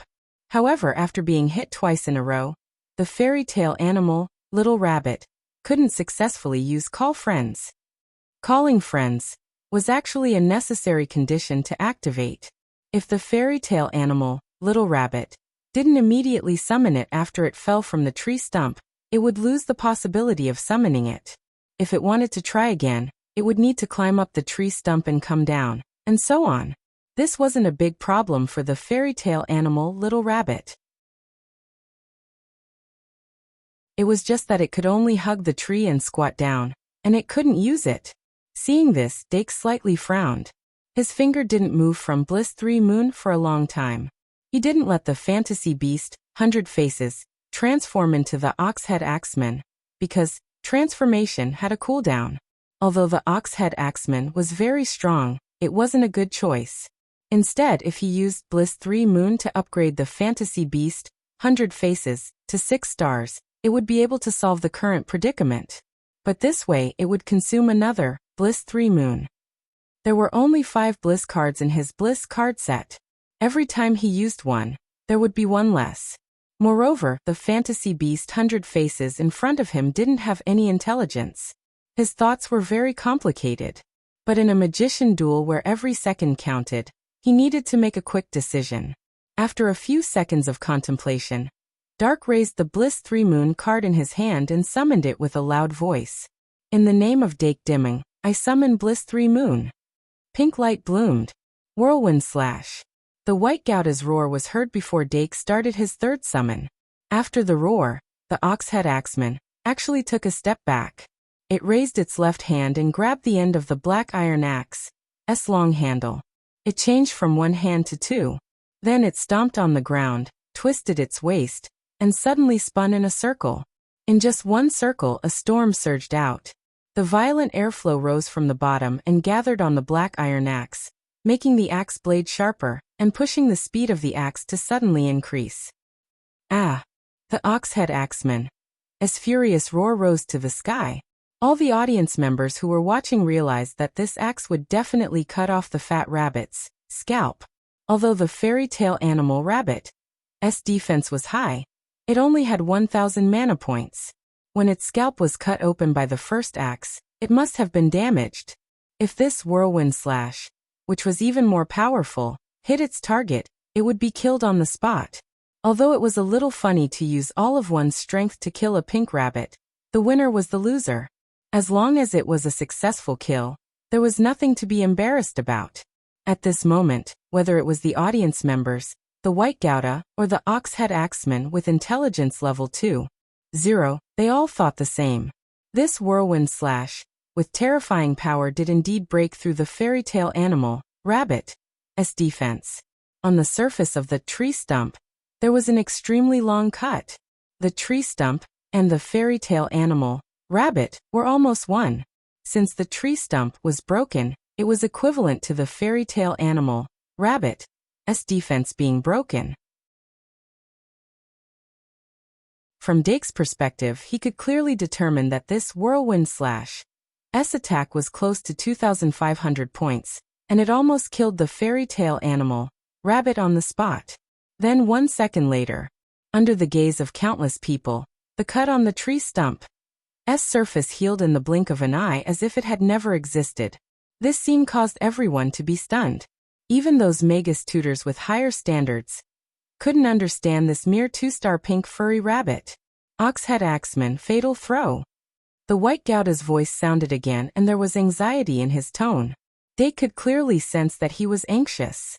In the first round of this duel, White Gouda encountered an accident that he could never have imagined.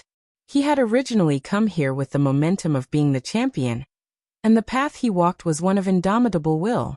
Now that this path was blocked by a harmless pink rabbit, he didn't even have the thought of having the Minotaur Hatchet Man attack the magic ball. The only thing left in his mind at this moment was the urge to slash the rabbit in half. A black tide gushed out from the depths of his eyes. Ah!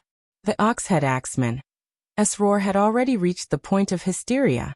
That pink-furred rabbit was clearly trembling under its crotch, but in its heart, it suddenly felt a huge sense of powerlessness. However, that sure-kill skill, fatal throw, was still fully used. At that moment, its huge body leaped high into the air as if it had grown a pair of wings. The black iron axe, in its hands, rotated at a high speed along with the execution of its ultimate skill. Then, it hacked down fiercely at the little rabbit who was hugging the tree and squatting in the house below with extreme ferocity. This axe had already surpassed the limits of the magic guiding fairies of the first tier. Even some second-tier magic guide fairies couldn't withstand such a terrifying attack. The power of the huge axe falling from the sky was so fierce that it made people speechless. The audience outside the arena had experienced a few roller coasters of emotions in this short period of time. When they saw the power of the fatal throw this time, they couldn't help but think, "This time it's going to die, right?" Whoosh! The storm howled. The huge axe cut open the tree stump. The remaining power of the axe grazed the fairy tale animal Little Rabbit's scalp. The fairy tale animal Little Rabbit raised its chubby little face in shock. After its beloved tree stump was cut in half, the night sky above its head came into view. The weather tonight was very good, and the stars were so bright. After the black iron huge axe's remaining power dissipated, it tilted to the side. Then, before it tilted 45 degrees, it suddenly turned into scattered starlight. Fatal throw, the enemy's life, was also its own life. The Oxhead Axeman was destroyed. Dead. Bang. White Gouda smashed the card table fiercely. The pressure that had accumulated since the start of the game made his forehead sweat. He could bear the price of the Oxhead Axeman, but the pink-furred rabbit that suffered the fatal throw only looked up at the sky with a dazed expression. Then it put the tree stump that had been cut in half together. Fight, fight! F***CK. While he was shocked and angry, the audience outside the arena was already in an uproar. In the first 30 seconds of the first round, the 2-star pink-furred rabbit was like a magnet, firmly grabbing the attention of everyone inside and outside the arena. The two shoutcasters were so shocked that they fell silent. Whether it was the White Gouda or Dake dimming himself, they didn't do anything during that period. After Dake upgraded Fantasy Beast, Ever-Changing Monster, to 6-star, he also stopped moving. The cool breeze of the night blew over. After the fairy tale animal, Little Rabbit, realized that the fierce-looking black bull had mysteriously disappeared, although its mind was in a mess, it didn't forget the order that Dake had given it at the beginning. Therefore, when everyone was stunned, it was the only one that was still determined. It placed the tree stump back on the ground and climbed up with a whoosh whoosh whoosh sound. It let out a light sigh, moved backward, and with one foot touching the ground first, it climbed down again. The cute action of climbing up and down was confusing. White Gouda felt humiliated. However, the sound of the round changing made him suddenly wake up from the edge of losing his rationality. He almost subconsciously pulled out 2 new magic cards from the deck, and then the expression on his face quickly calmed down. No. He realized that there was something wrong with his mentality. Although that mere 2-star pink furry rabbit had indeed made him feel humiliated, the truth was that from the start till now, He had only lost a 3-star magic elven card. Everything had just begun, and there wasn't much to speak of. What made him so easily waver was the pressure of facing Dake Dimung. He immediately took a deep breath and pulled out a new magic card from the deck. Summoning Magic Elven card. White has stabilized. Ophelia Bullard clenched her fists and heaved a sigh of relief. She wasn't the kind of person who would be shocked by such a small matter. But she had already completely adapted to her identity as a mother, and there was nothing she could do.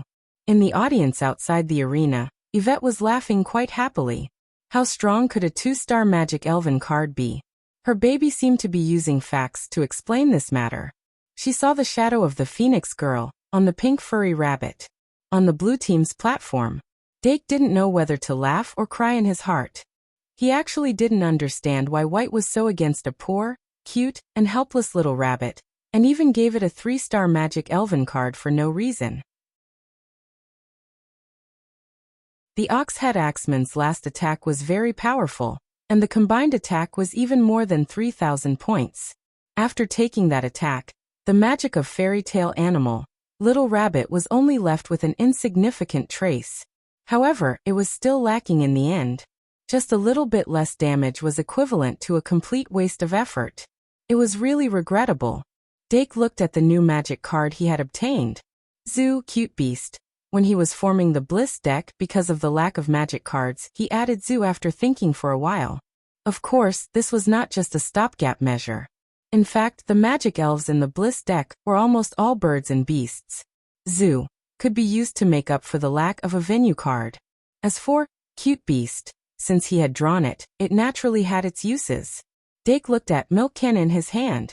In the previous duels he basically didn't add Milkkin into the deck.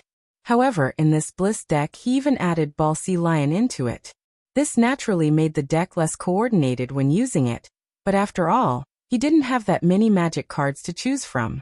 Moreover, increasing the difficulty would help him find a smile in the duel. Dake lightly tapped Laughing Mask on the leftmost side, thinking about how to use it. At the same time, without much hesitation, he took out Zoo, raised it and summoned. In the name of Dake Dimung, magic summoning. Zoo. Before the summoning was successful, in the blue summoning area, beside Fairy Tale Animal, Little Rabbit, there was already a furry brown cutie. That was the 3-star, magical fantasy beast Ibu. Using Fairy Tale Animal Little Rabbit, summon friends to summon magical fantasy beast. Ibu was the most basic tactic. When hesitating and unable to decide which partner to summon, magical fantasy beast, Ibu was the most comprehensive choice. Using one magical fantasy beast, Ibu to exchange for 2 other magical fantasy beast, Ibu was also a complete set of tactics. However, considering that Receive the Baton could only be used once, in fact, it was very wasteful to summon all 3 magical fantasy beast, Ibu. Therefore, magical fantasy beast, Ibu did not move at this time. At this time, Zoo was finally successfully summoned. Venue spread. Radiance descended. The magic veins were like a tidal wave, gushing wildly in all directions. Dake raised the Zoo magic card in his hand, constantly emitting rays of light. The ground was covered by a net of magic power in the blink of an eye. The buildings belonging to the Zoo rose from the ground under the effect of the true projection. Starting from the blue side of the summoning zone, the buildings spread out rapidly, rushing toward the red side of the opposite zone with the momentum of a tidal wave. Having just completed a summoning, White Gouda's expression changed slightly, and he felt a little anxious again. In the middle of his summoning zone, there was a metal cylinder engraved with strange totems. It wasn't a building, nor was it a prop, but a kind of magic creature born in the underground city. Totem monster. There were many types of totem monsters. They were a type of machine, but they encompassed almost all types of attributes. A totem monster, with the fire attribute could breathe fire. A totem monster, with the water attribute could breathe water, and so on. White Gouda's totem monster was of the dark attribute. It only had one sure-kill skill. Enchantment of Darkness. Totem monster, spread the enchantment. Seeing that the magic network of the Zoo was about to completely invade the red side of the zone, White quickly gave the order. The huge metal cylinder, which was 3 meters tall, was cut into 3 sections and slowly rotated. The enchantment of darkness, which emitted a dark aura, started to spread out with it as the center. But it didn't clash with the zoo.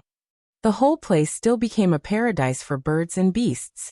Good morning, 10,000 words chapter. I'm looking for guaranteed monthly votes and guaranteed blades. Watch me write another 10,000 words.